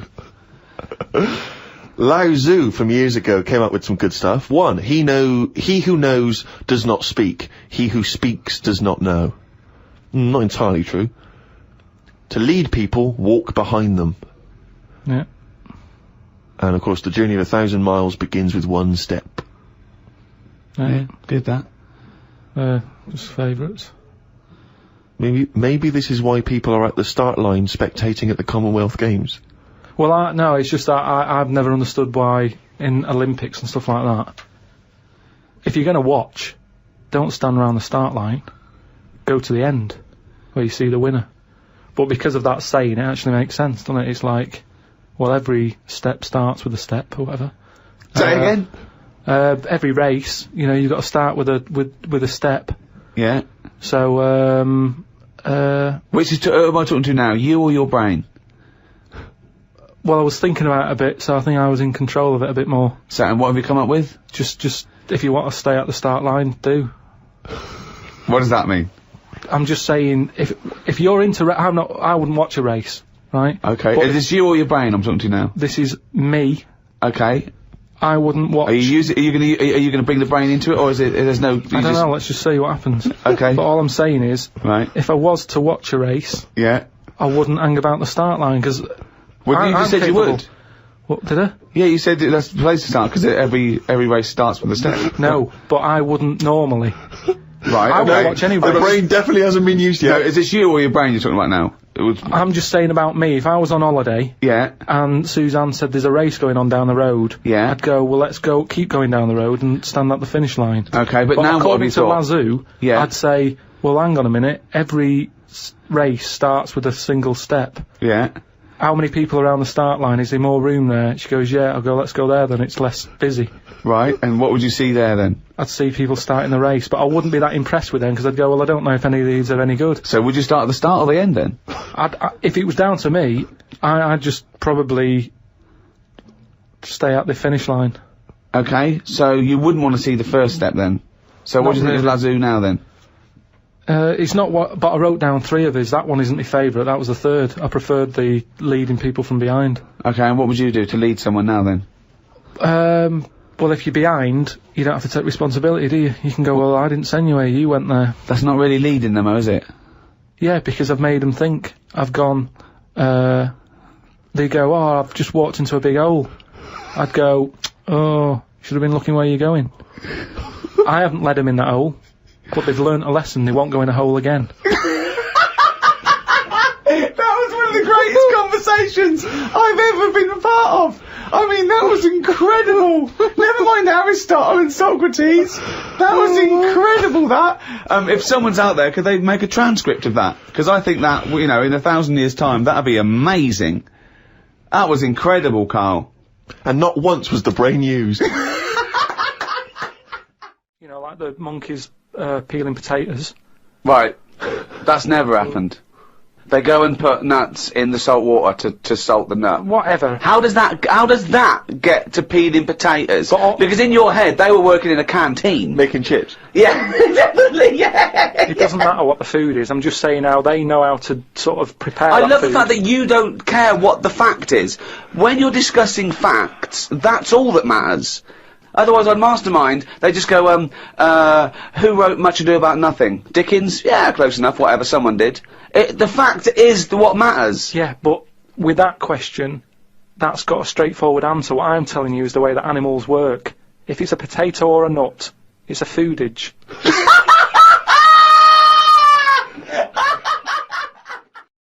Do you know what he said to me the other day? This is unbelievable. This is one of the most stupid, incredible things I've ever heard. He was talking, and he suddenly stopped, and he was thinking about it, and he went, oh, I don't know what, he went, you'd never see a black ghost. Extraordinary. True though, isn't it? I've never seen a ghost, full stop. There are no ghosts. There aren't ghosts. No, I mean when you just see them in, like, magazines and that.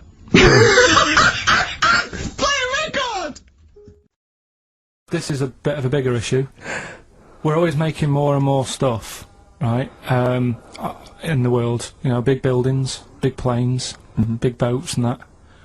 Will we ever get to a point where all this is too heavy for the world to handle? Right, what error has he made there, Steve? What physical, scientific error has he made there with that question? I can't begin to explain it. Karl, we're not getting the rocks from other planets. It's already here. It's like having a big pile of books in a room and then moving them over to the other side of the room and build a thing going, oh, can the room take it? I'm building a lot of things out of these books. What about plastic? Where's that come from? Other chemicals that existed on the planet. Yeah. Do you see the point? Hang on a minute, though. What about a little tree? You plant that as an acorn, it grows, Rick. That's bigger, that's more stuff. Yeah. Don't listen to him, Karl. He's patronising you. What about acorns and that, though? Right. They grow from minerals and proteins already in our atmosphere or in our the mass of Earth. What about a cat, Karl? Right, you get it. It's a very tiny kitten, but it grows up and it's bigger. Karl, he's doing it on purpose. Elephants, they're very small to begin with, but they get bigger and bigger and bigger, and so they get heavier and heavier. Mind you, dinosaurs have gone. You know, but you either a chimpanzee with a typewriter with an infinite amount of time, he would eventually, by definition, mathematically, type everything ever possible, okay? Or it's an infinite amount of chimps with typewriters, and one of them will type it first time. But already that's sort of...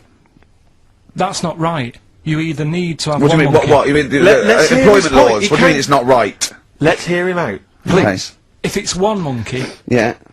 With a typewriter that's got loads of ink in it and that, right? At least it knows what it's done in the past.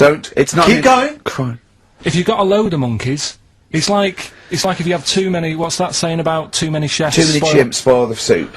Right, well it's the same thing, it's like, well I didn't tell you to put salt in it, I was going to put salt in it, and it messes it up. Whereas if it's just one, they know what's gone on. So what I'm saying is... just leave him go. I can't be bothered, I want to hear, I want to hear the rest. This blows my mind. He doesn't know what this does to me. It's a mathematical problem. I want to hear the rest. Well, it's just, I just don't think it will happen. What do you mean you don't think it'll happen? Infinity works it out for you, by definition. But not Shakespeare. Oh! Shut up, you idiot! Rick, do you know what he said to me? I said to him, I explained it to him. I said, God. you've got an infinite number of monkeys, infinite number of typewriters. They will type the complete works of Shakespeare. He said, have they read Shakespeare? You're an idiot! Play a I record, said, no. 'cause I'm not having this conversation. Do you know Anne Frank?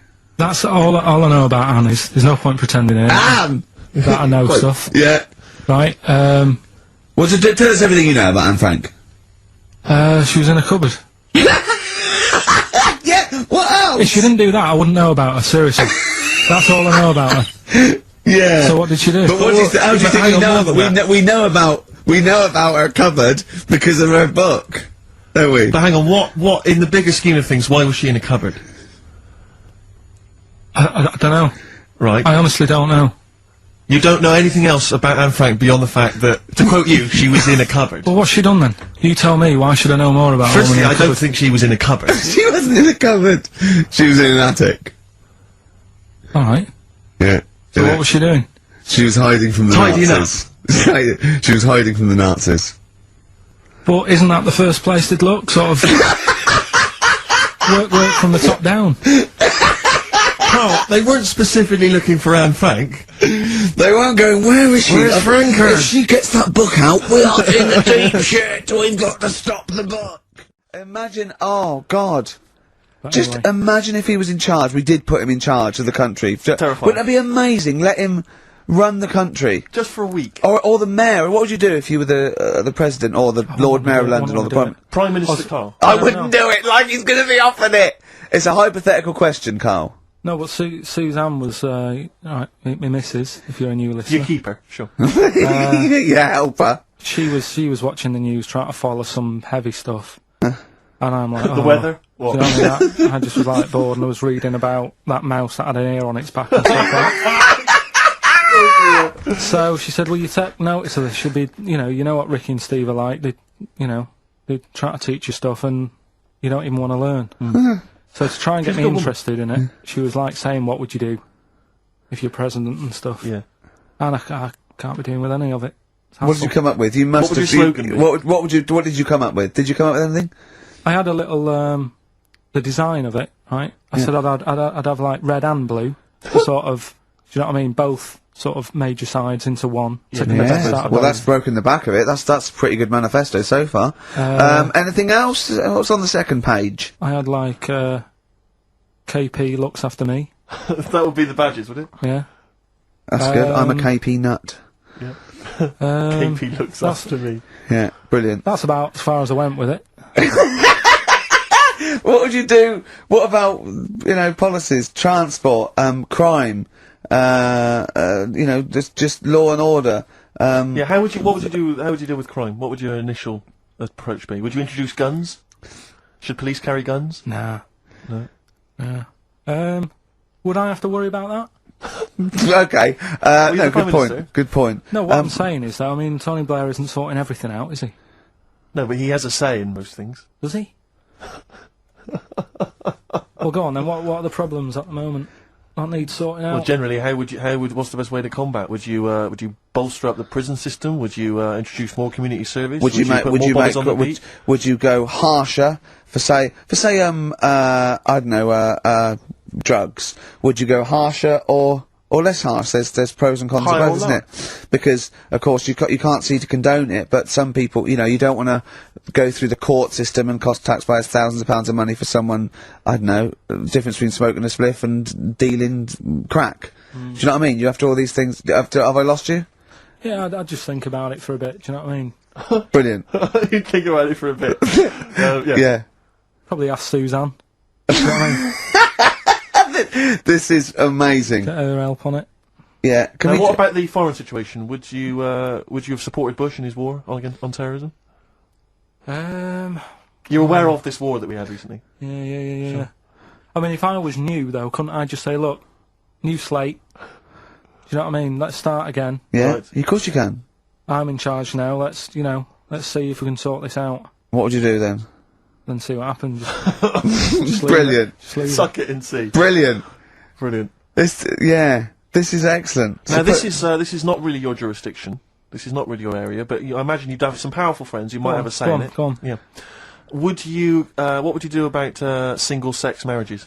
Same-sex marriages. See, this Cameron. I thought Cameron had blown it on Big Brother because they said, you know, what do you think about gay fellas getting married?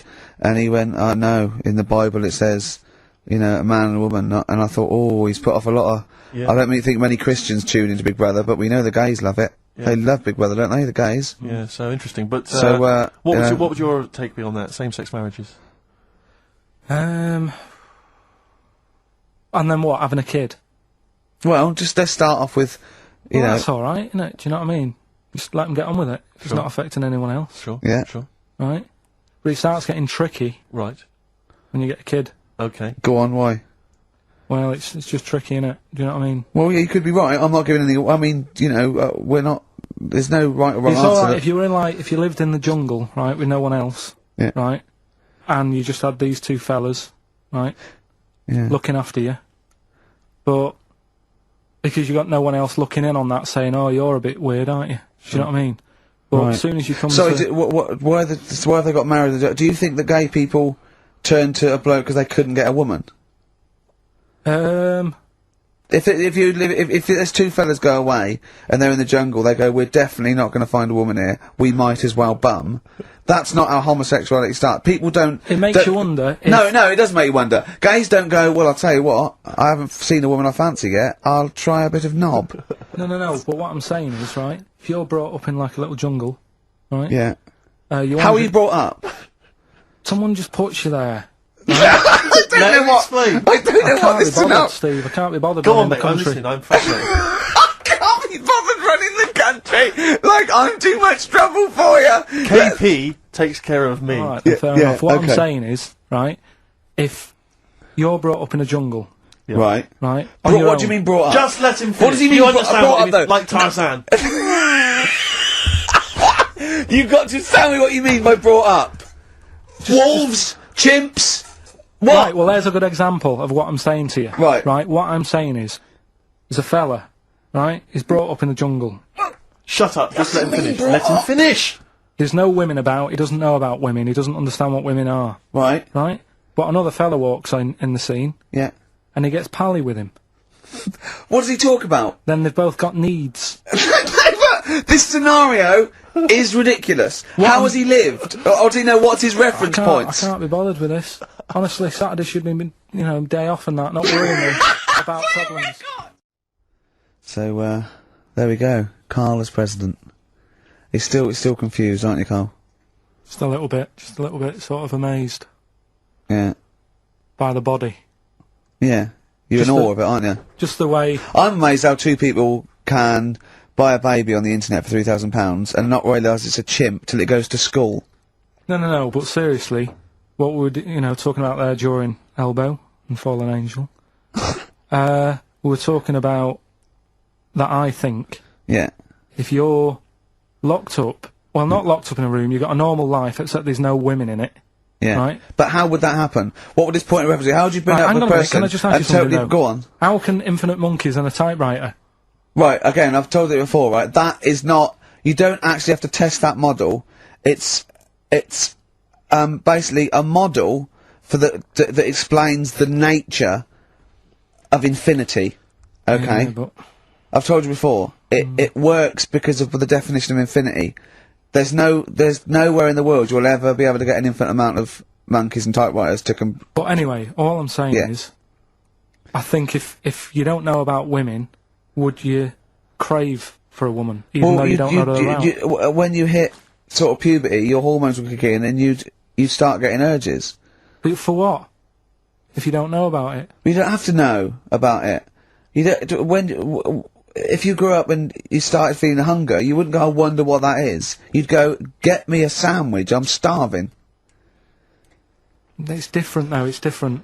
But I'm not, but we're not saying it's all hardwired or people can't change their natural state. We do it all the time. We fight nature all the time with conditioning. God, it's weird, isn't it? Yeah, well, that's that one. I'll tick that. It's weird, isn't it? No, I'll the body is. There was something. Yeah. Did you read that thing the other week about Man with two penises?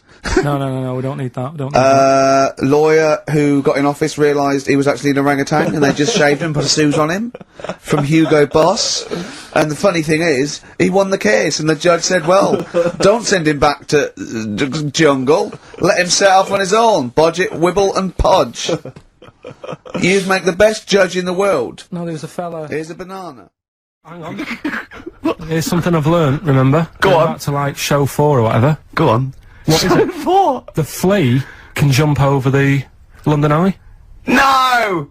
No, it can jump the equivalent of if it was a 6-foot man. It can jump about 6 inches high. A flea cannot jump over the London Eye. Yes, it can.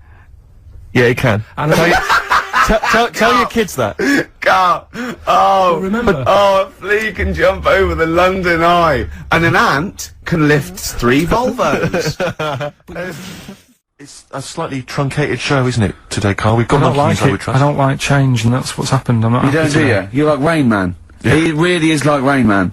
Anything change, it's got to get in a little routine. You can't. No, I don't like to. I'm not like Suzanne's mum and dad and what have you, where routine cannot change no matter what. Like what?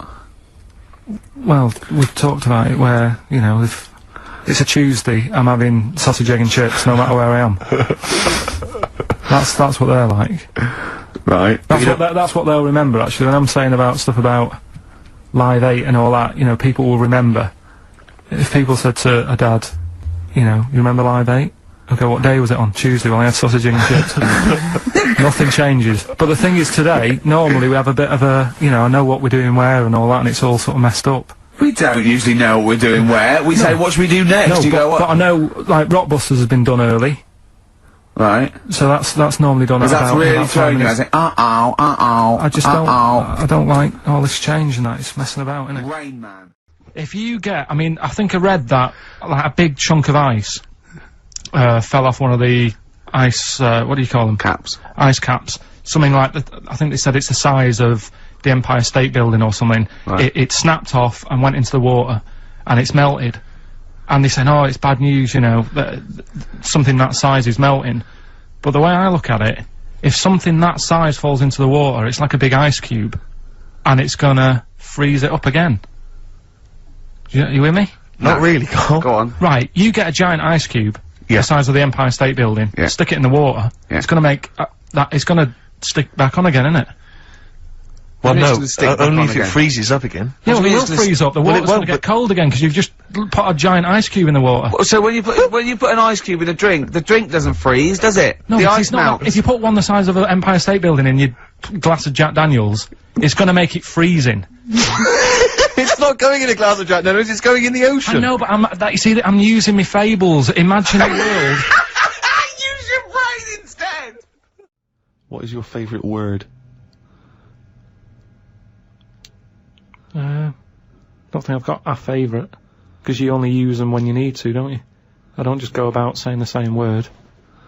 So, Well, alright. yeah, it's not my favourite, it's just that it does the job. It does the necessary job for that time, doesn't it? It's like, how are you? I'm alright. It's a greeting. What about, I think serendipity was voted England's favourite word. Never used it. No, stupid word. Who decided that? Don't know, it was a poll, but I'll suggest things. I can't believe people coming up going, favourite word, serendipity. Thanks for asking. So, Yeah, but yeah. the thing is, say if it meant, oh, I'm fed up, would it still be the best word? Is it based on how it sounds and how it's put together, or what it means? I think everything. But then loads of words are being left out on, you know, which are probably brilliant words, and they're not getting a look in. Such as? Well, like that one, fed up. I'm fed up. It sums it up, doesn't it? Well, two, you know. It just sums it up. When someone goes, how are you? You go, I'm fed up, mate. Sick of it. It's another good one.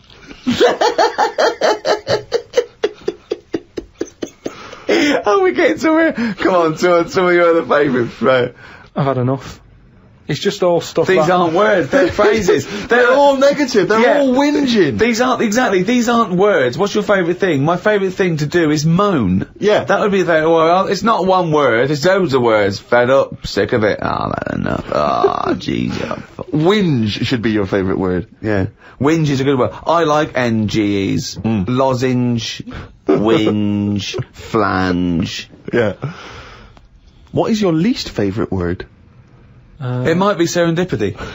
That would be up there for me. I'll tell you what, that would be up there for me. Probably like French words that have made it into the English thing. Blancmange. Just. There's an unge there. So, you know. How could you dislike it? How could you dislike blancmange? But just, you know, as if we haven't got enough words in our books. Go on. Because I was thinking about, Go on. Alphabet, right? Why have we got that many? When other countries get by without that many letters in it. We got more words than any other language as well. But that's because we got more letters. Well, I don't know. So we've created a headache. I reckon you could at least half it. Well, you probably could half it. Well, you only use about half a dozen of them. No, but stuff like an X, you look at words that have got X in, and they're always words that you go, what does that mean? How's someone come up with that? That's how it comes across to me, and there's loads of big words. It's like dinosaur names. It's like, well, look, nobody was about when they were knocking about, so let's let's make up some names for them using the letters that hardly get used. They've all got Y's and X's in them. Yeah, they have, yeah. That's what I'm saying. It's like, well, let's use it for that. Yeah. So you just, it's not so much what is your least favourite word, you just don't really like most of the words. Just cut down the words. Stop adding new words. I get by, I don't know how many words there are in the world, but I reckon I hardly use any of them. Well, I'll tell you what, this year's word must be podcast. Yeah, but that'll be in the dictionary, and but it's made up, innit? It wasn't here before, it's just another one. This is what I'm saying about... But what else would you call this? You know, there is a new concept called podcasting. That is a podcast. But it's also a broadcast. We had a word for it. It's still a broadcast. Yeah, but they go, oh, you're a broadcaster. Oh, what radio station? No, I don't work on a radio station. I do a radio show, but I don't understand. Well, I do a radio show and I upload on, I don't understand. It's called a podcast! Done! Here's another idea. Go on. Add a new one, get rid of an old one. Last one in, first one out, or whatever. Do it that way. That's a good way. What would you get rid of then? So we've brought in podcast this year, but what word would you lose? Well, what's the name? Those birds that died out. Dodos. Get rid of it. If the bird's gone, the word can, surely. It's almost profound. Oh, it's amazing. It's great. Oh, God. What turns you on, creatively, spiritually, or emotionally? Learning. That's a nice answer. Yeah. Excellent. Will you say that? Yeah, but everything you teach me, I take it in. It's just that sometimes I go, I don't get it. But that still counts as far as I'm concerned. Well, no, it doesn't. Learning is, knowledge is, there must be some sort of retention. You can't say I've got a great memory for a second. You can't say that. It has to stay there. And then knowledge has to be, applied. You can't just have all this knowledge that isn't applicable because it's useless. I mean, trivia is useless to a large extent. It's not real knowledge because it doesn't really help you in practically. No, but there's a lot of that going on. You're always reading stuff that you go, I've just read that. It's got me thinking for a minute. It's not going to help me in any way, but it gets a reaction, doesn't it? Well, that's good, yeah. That's what art does, and yeah, sometimes education's good for its sake if it really does inflame, but then sometimes, like I've said before, you can know too much where it gets you down. Go on. I just was reading something about an octopus. That's like a killer octopus. And it annoyed me that this was knocking about now. Because I didn't know, I thought they were quite friendly. Whenever you see them in cartoons and that, they're always happy, aren't they? And then suddenly, like, they've sort of brought the whole sort of creature down. Do you know what I mean? No, what do you mean? Well, just you know, when you see them in films, they're running about and that, and everybody likes an octopus. But this one that's on it was your fault really, because you told me about that frog that's going about killing people. No, I didn't say that. So I looked it up on the internet at like other creatures and stuff. And there's there's some octopus that's in the sea, and what it does, you don't even have to like threaten it. It just spits in the water, and if that stuff gets on you, does you in. Again, So in a way, it's good knowledge because, I mean, I don't go in the sea anyway because it's full of stuff like that. But that's just reassured me that I'm doing the right thing. If they're knocking about, just gozzing everywhere, you don't even have to be near one. You don't even know if it's been spitting and stuff. It can kill you. It just seems unfair. I haven't harmed it. I haven't gone near it. Why is it getting annoyed with me? Doesn't seem right. So that's where a knowledge has not helped that octopus out. Because now, when you eat them, I just think, yeah, have another one. Do you know what I mean? Get rid of them. Another conversation with himself. Another conversation with himself. What is your favourite curse word? I don't think I do anything like that. I think people can tell by my face when I'm like fed up. Well, they know you're fed up because you're always whinging. I don't think I've got one. Knobhead. That sums everything up, and I think it's... But you wouldn't call your nan a knobhead, would you? What would you call a nan? But she doesn't do anything to annoy me that much. But if she did, what would you say? If she really annoyed you? Well, knobhead's alright, isn't it? Because she sort of gets it. It's one of them things that everybody understands, but it's not too offensive. Right. What a knobhead. Alright, you're getting into this, aren't you? So that sums it up, but I don't really... Do you need one of them? What's that doing for you? It's better to think, innit? Like, okay, I've just slagged off that octopus, but at no point was a effing and jeffing about it. You know how annoyed I am with it. I don't have to start swearing about it, and that's... What would you do, though, if you were swimming, right? It was a nice little thing, you're on holiday, right? And there's this octopus there, and you're going around, right? And you just see it start spitting at you, poison. What would you say to it? Well, it's too late then, innit? And I'd kick it. And I'd say, you knobhead.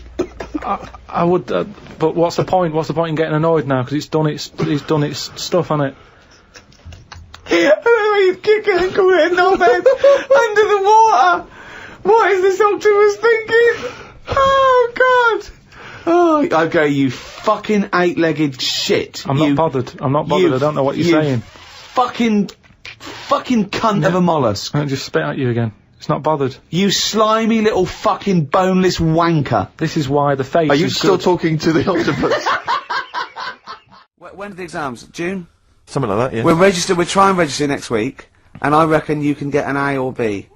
In history. I'm busy. In history. No, don't worry about it, it's just easy. You get your Brody's notes. If Heat magazine, they love you, Carl. They could probably sort something out. They could probably pay for a tutor. They got a lot of money, they sell a lot of magazines.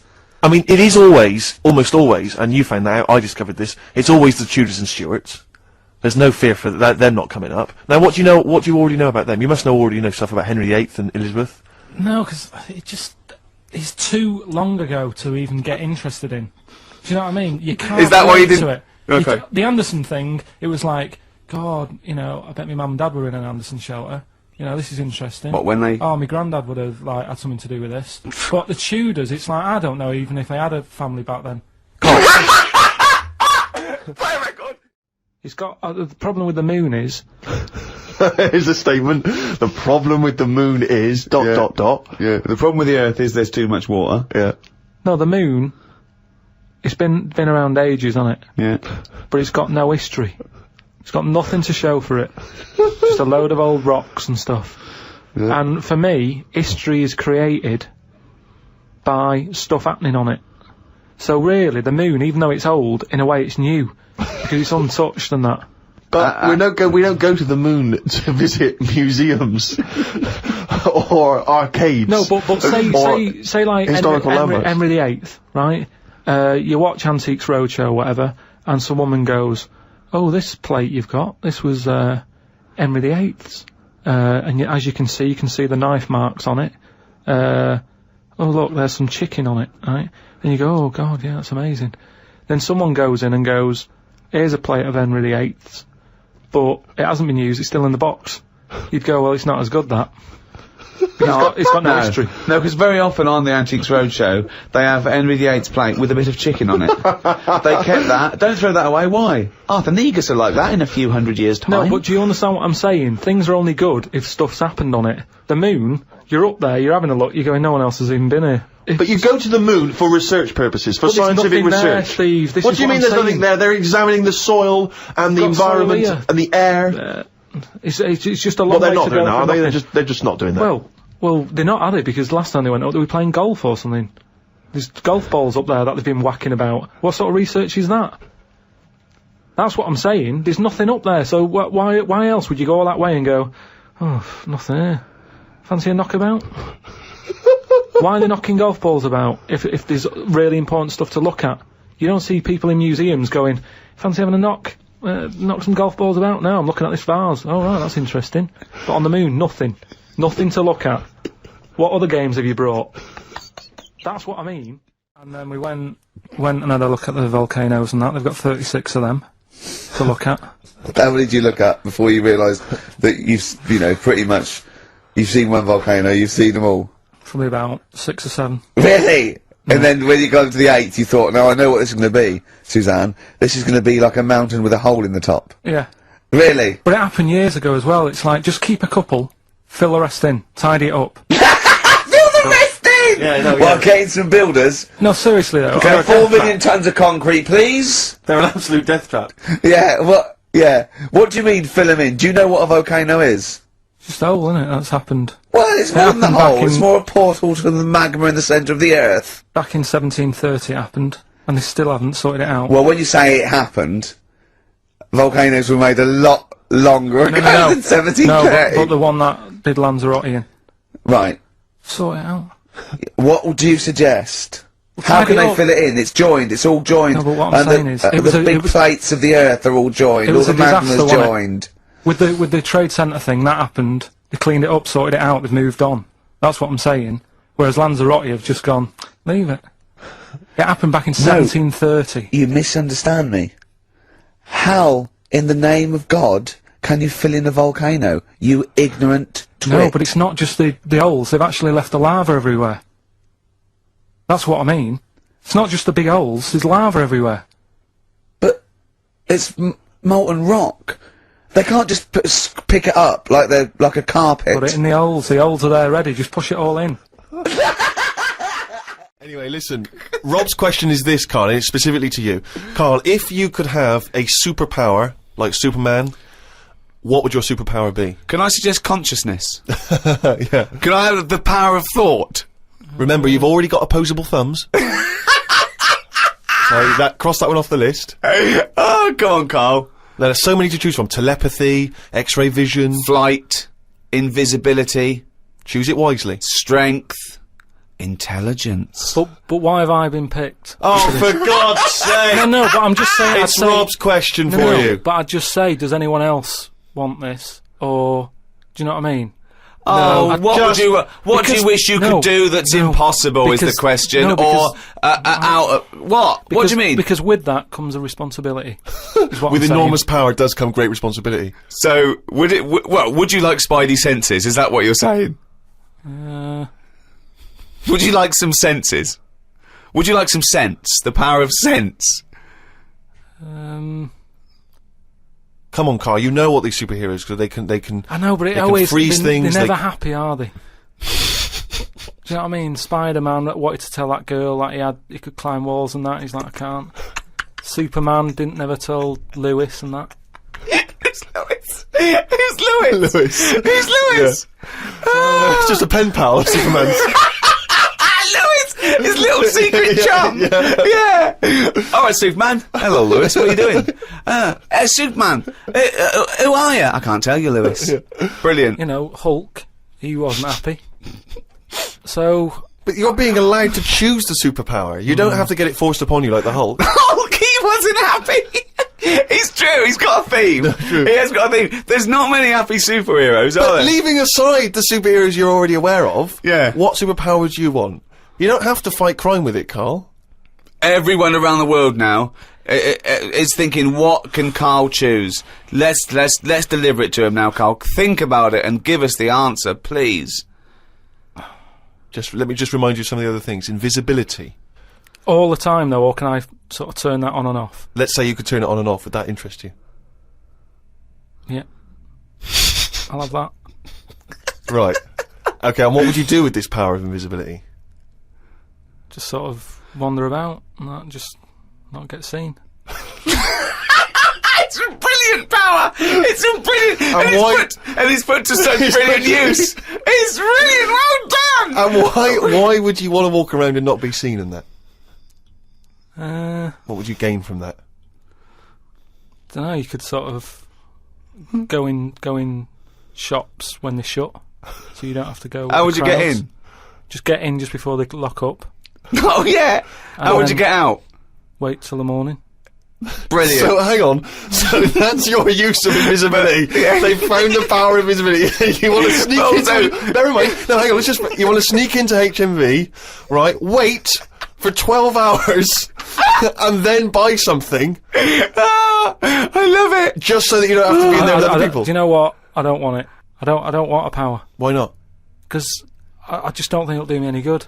I think it's more of a hindrance. I love this. It's like, just think of his presents. We've given you a trip into space, and the chance to be invisible. Not happy with any of them. Yeah, what he wants is a voucher for HMV. Yeah. He just wants some tokens for a record shop. These are milestones in human evolution. The opposable, the forward-facing eyes, the upright. These are massive things in taking us out of the animal kingdom. And one day, Karl, you'll walk upright. But what do you mean about eyes facing forward?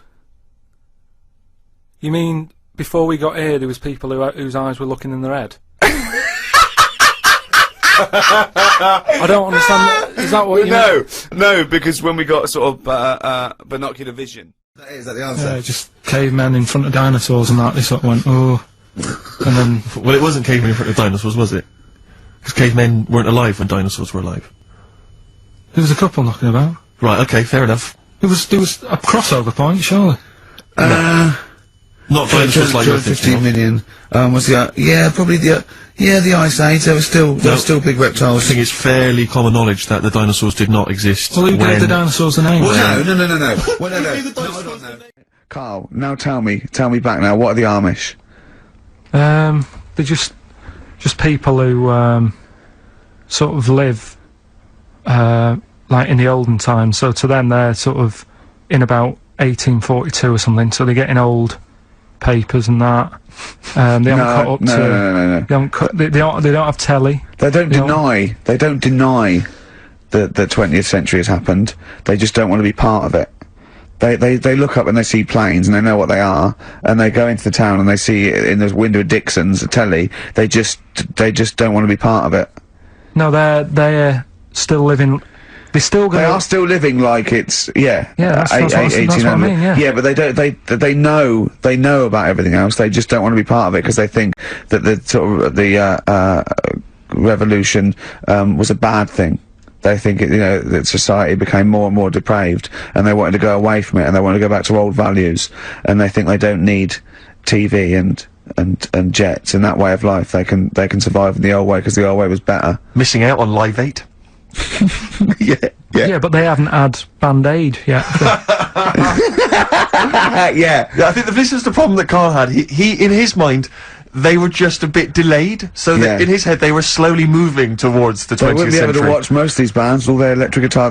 They'd be allowed to watch Tracy Chapman. Yeah. Doing an acoustic set. Yeah. Between the bands. Yeah. That'd be alright. But no, in Karl's mind, it's like if he... Although they wouldn't like Fast Car. They wouldn't like singing about that. They go, I don't know what you're talking about. Pony and Trap. You got a pony and trap. That'd be alright. But are they still... Do they still get sort of rubbish post and that saying we need your money for this, or, you know, get behind this charity? They live in a isolated community. They're farmers, aren't they? They're farmers. It's an agricultural community, and they're obviously very staunchly religious. In actual fact, it would suit you very well, because you hate crowds, you hate groups of people, you don't like the modern world. Well, you'd love it down there, wouldn't you? He wouldn't like getting up at 4 o'clock to milk a cow, though, would he? Well, no, but he'd get used to it. Go back to bed, couldn't you? It's probably out... I mean, have they got anything to do with the Hare Krishna people? No, nothing at all. Because out of all the religions, that's You know, I'm not a religious person. I don't understand. You're it. only saying Hare Krishna because you've got the head. That's the only reason you think it'd I'm be... halfway there. Yeah. But the thing is, out of all it, you just what was that? Money just fell out of my pocket where I'm nearly laying down. That's the danger of wearing sweatpants everywhere you go. I'm only ever lying down in a chair. No, I'm you know, I've never been a religious type. You know, if people want to do it, I let them do it and what have you. Good of you. But out of all of them, I want one that's not going to take over your life. I don't want one where you've got to get up 3 times a day and you've got to go and pray and that you've got to get up early. Forget that. It's getting in the way. But if it's something like, I was walking to work the other day, right, crossed Oxford Street. There's a little Hare Krishna fella there, and he sort of had he had a leaflet and stuff, and he said, you know, are you interested? And I said, what do you do? And he said, well, you know, we're against getting stressed out and what have you. And he gave me a plum. They hand out food for some reason. But I sort of asked a few questions. Just the imagery. These 2 bold people, one of which is wearing an orange smock. Holding a plum in the middle. He hands the other one a plum. It's almost like you can imagine some kind of religious painting. Yeah, exactly. Yeah. But you know, what is their sort of main thing? Because he didn't really tell me that much. He was a Japanese bloke, so I didn't know what he was saying that much. Why? He wasn't speaking English? Not very well. He wasn't the best sales bloke to send out for them, is what I'm saying. Yeah. But what's that? Are they? You're saying they're nothing like? Well, I believe Hare Krishna is a kind of as an offshoot of a sort of Buddhist faith. It is. I think they are Buddhist, aren't they? Yeah, and obviously their kind of trademark, as it were, is that they have to say. I believe they have to say Hare Krishna, Hare Krishna in a certain rhythm, in a certain order, a certain amount of times per day. That's why you see them walking down the street saying Hare Krishna, Hare Krishna, because it's actually a sort of religious chant which they're obliged to do. So you see, even if you go into the Hare Krishna faith, you may find yourself, you know, in Tesco or whatever, forced to say Hare Krishna, Hare Krishna. Perhaps out loud, not just thinking it. Yeah, no, out loud. You can put it on an iPod and you couldn't put that on an iPod. No, it doesn't count. No, I think you have to actually say it. So I guess that kind of eats into your social life a little bit. And there's the wearing orange as well. Particularly frustrating, I imagine, if you're in a cinema or a library. A little bit awkward there, you know, midway through. Or Star you Wars, live next door to a bloke called Hare Krishna. Yeah. Who constantly thinks you're calling him. Yeah. That probably. Yeah. So that's in this. I mean, I don't think we've quite done the Hare Krishna faith its full service there, but so interesting to you. I mean, you got handed a plum. You've been treated well by them. Yeah, well, but he couldn't tell. I just wanted to know how much time it would take up. What are the benefits? You know, what can you do? What can't you do? Well, I think the benefits are they probably don't get stressed out. They've probably got that sort of that zen, that chi-ness about them, where they try and interact and quite meditative. Yeah. Yeah. I've got some nice trainers as well, don't they, with their orange. What are you looking for then in a faith, Karl? You say what are the benefits? I mean, obviously Catholicism, you get the communion wine and bread, so. Yeah, but I can afford that. Right. Probably just I like the Crusaders. I was forced into joining that as a kid because a mate sort of joined it, and he sort of said, "Are you joining?" I sort of swore at him. I said, "I'm not doing that." Right? Yeah. He said, "Right, if you don't come with me, I'll tell your mum that you just swore." So I was like, "Oh." So I went. So I went along, and they used to just go on the Friday when they played, you know, Sabutio and stuff. And then I went on one Sunday, and it was totally different. There was no Sabutio.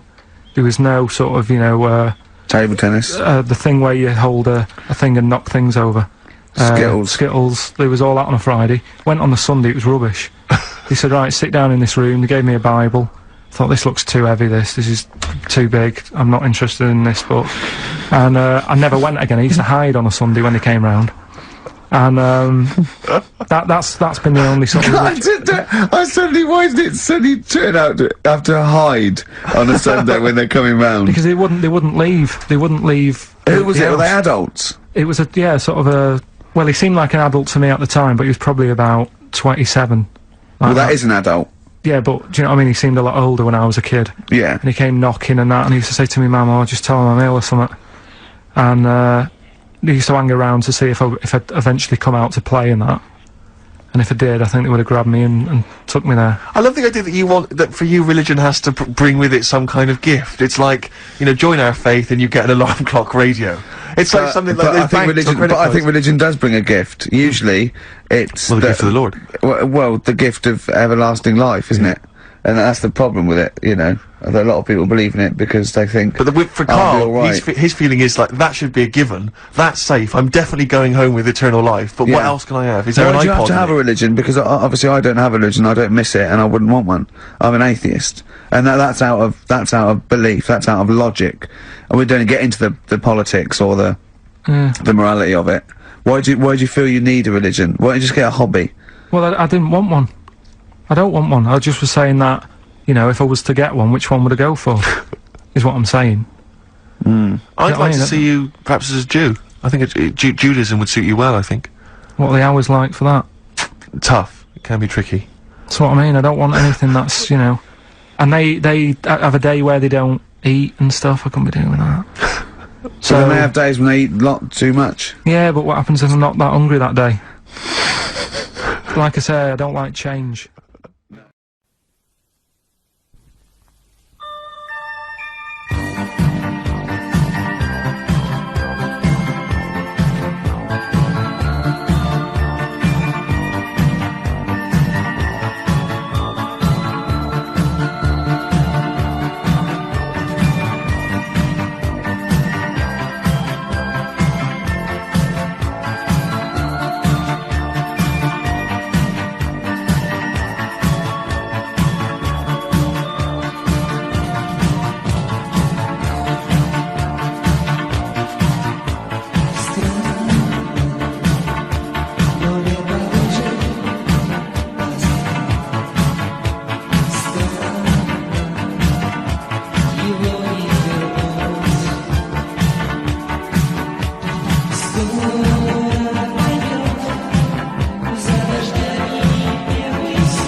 touches.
and apparently I'm going to meet one of his disciples, a fella called Davram.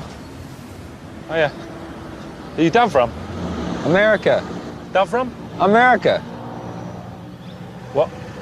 Are you Davram? Yes, I am. What do you mean, America? Oh, I thought you said, where did I come from? Yes, my name is Dave Rum. Davram. Okay, Yes. brilliant.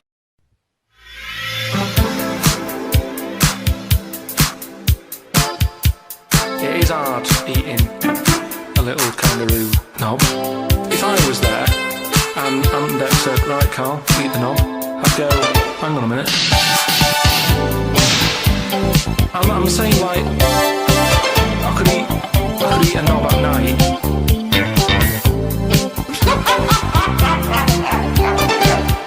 I could eat a knob at night. It's that time again, it's what everyone's waiting for. Can you do the jingle? I'm saying, like, I'll pop back at about 6:30 this evening. I'll be ready. Sure. Can you do the jingle?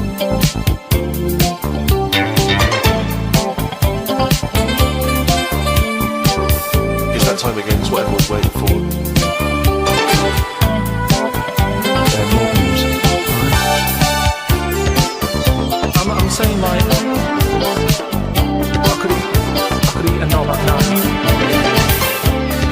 I'm saying, like, I'll be ready. Sure. Can you do the jingle?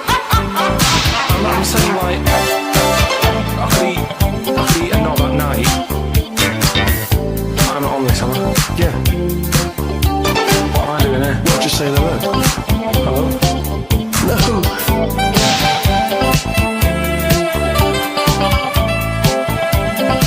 I'm saying, like, I could eat a knob at night.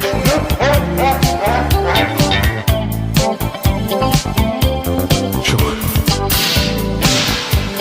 It's that time again, it's what everyone's waiting for.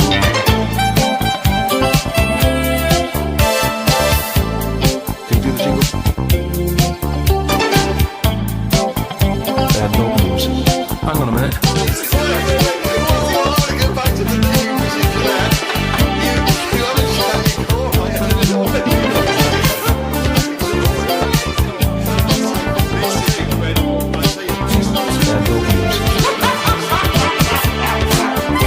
I'm saying, like,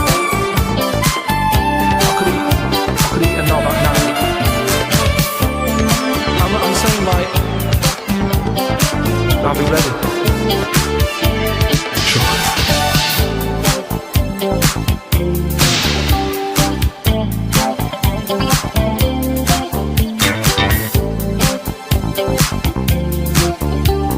It's that time again, it's what everyone's waiting for. I'm saying, like,